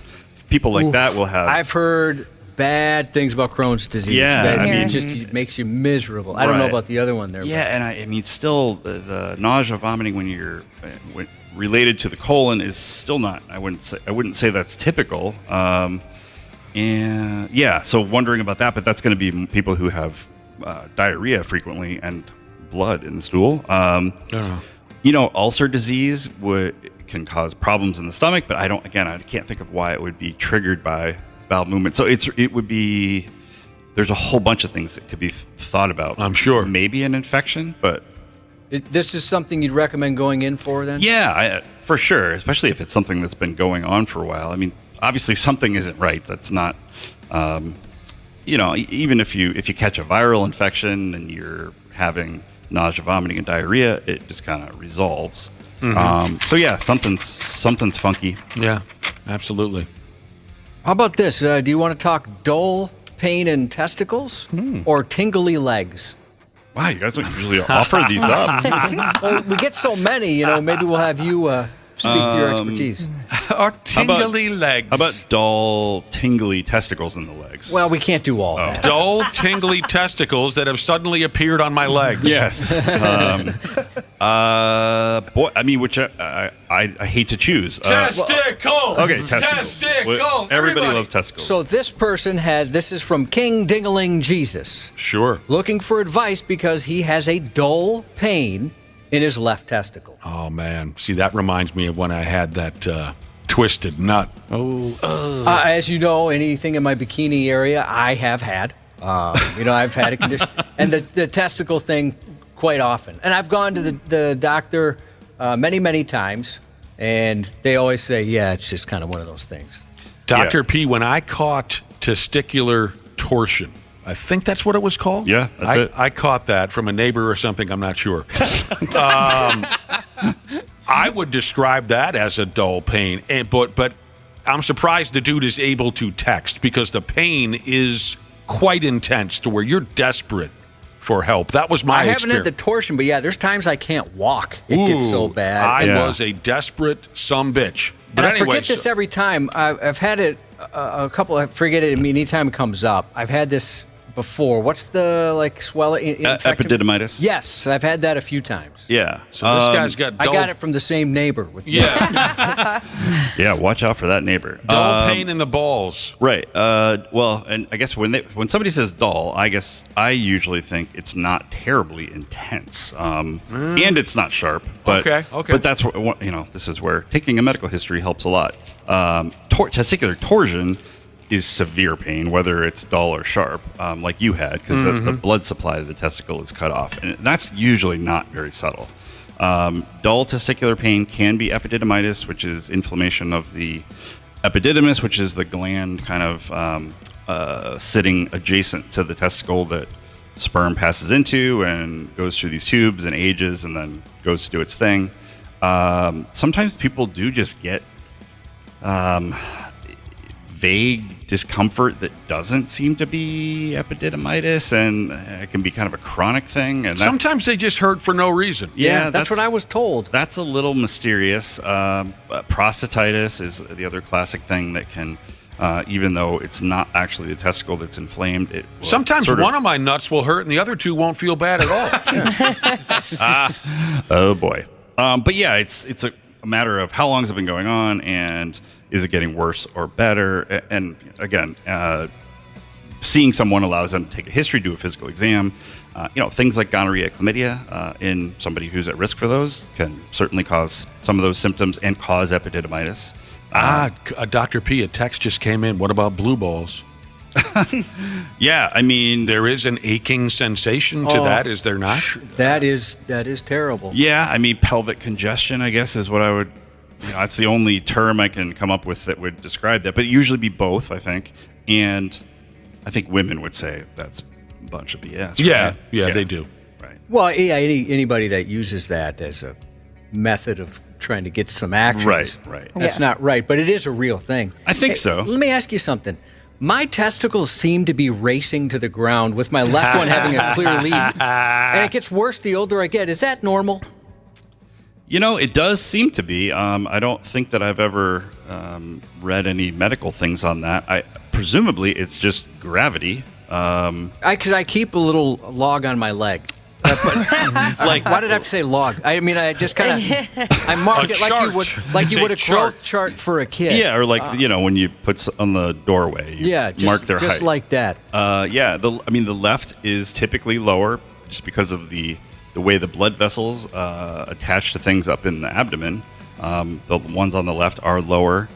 Yeah, gravity. Why else would it be? Everything tends to get a little more saggy, I guess, as we get older, like connective tissues and things. But I've certainly, in my career, seen some impressively low. Mm-hmm. The human body is weird and gross, isn't it? Yes, sir. It's a beautiful thing. It's amazing. Yeah, it can be really pretty disgusting. It can be kind of tough to deal with. But you've done a wonderful job this morning dealing with the text messages from our listening audience, Dr. P. Holy cow, that went fast. It did go fast. You're the best doctor on this flat earth of ours. This big flat disc of an earth, you are the best. Yeah. I'm proud to be on this flat disc. Yeah. That's so well put. All right, we got to go. Yeah. Dr. P, thank you very much. You bet. Awesome to be you're here. in one piece, and for the love of God, you're getting too old for that motorcycle. No kidding. You shouldn't be racing motorcycles. I got a text from a listener. Testicles wrapped up in one of those things eventually. I had when we were. I know we're running a little late, but when we were trying to conceive, my wife and I, to be specific, not you and me, Dr. P, the doctor told me to give up the motorcycle for a while. Oh. He just said let's give that a rest. Grow up and get a battery-powered scooter, he said. Oh yeah, did you get yours? Hell yeah! Oh, we're gonna have to talk about that. We'll talk next time. Yeah, you got to get one of those. Thanks, dude. I got a text from a listener who wanted to shout out their dad, Dwayne. They're sitting in a parking lot waiting for his appointment. He's gonna have all his lower teeth pulled today. Taking them all out. Dang, all the expensive seats gone, but the cheap seats are staying. Yeah, they're sticking around.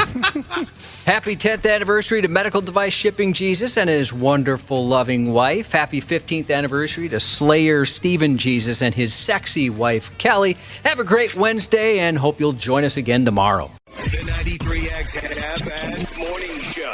93. The 93X Half-Assed Morning Show podcast is sponsored by Standard Heating and Air Conditioning. New episodes drop each weekday. If your podcast platform has ratings, go ahead and give us 5 stars and maybe give our enemies 1. Thanks, and here's a word from our sponsor. Don't wait for an AC breakdown this summer. Get a free in-home estimate with Standard Heating and Air Conditioning. Schedule your appointment today at standardheating.com.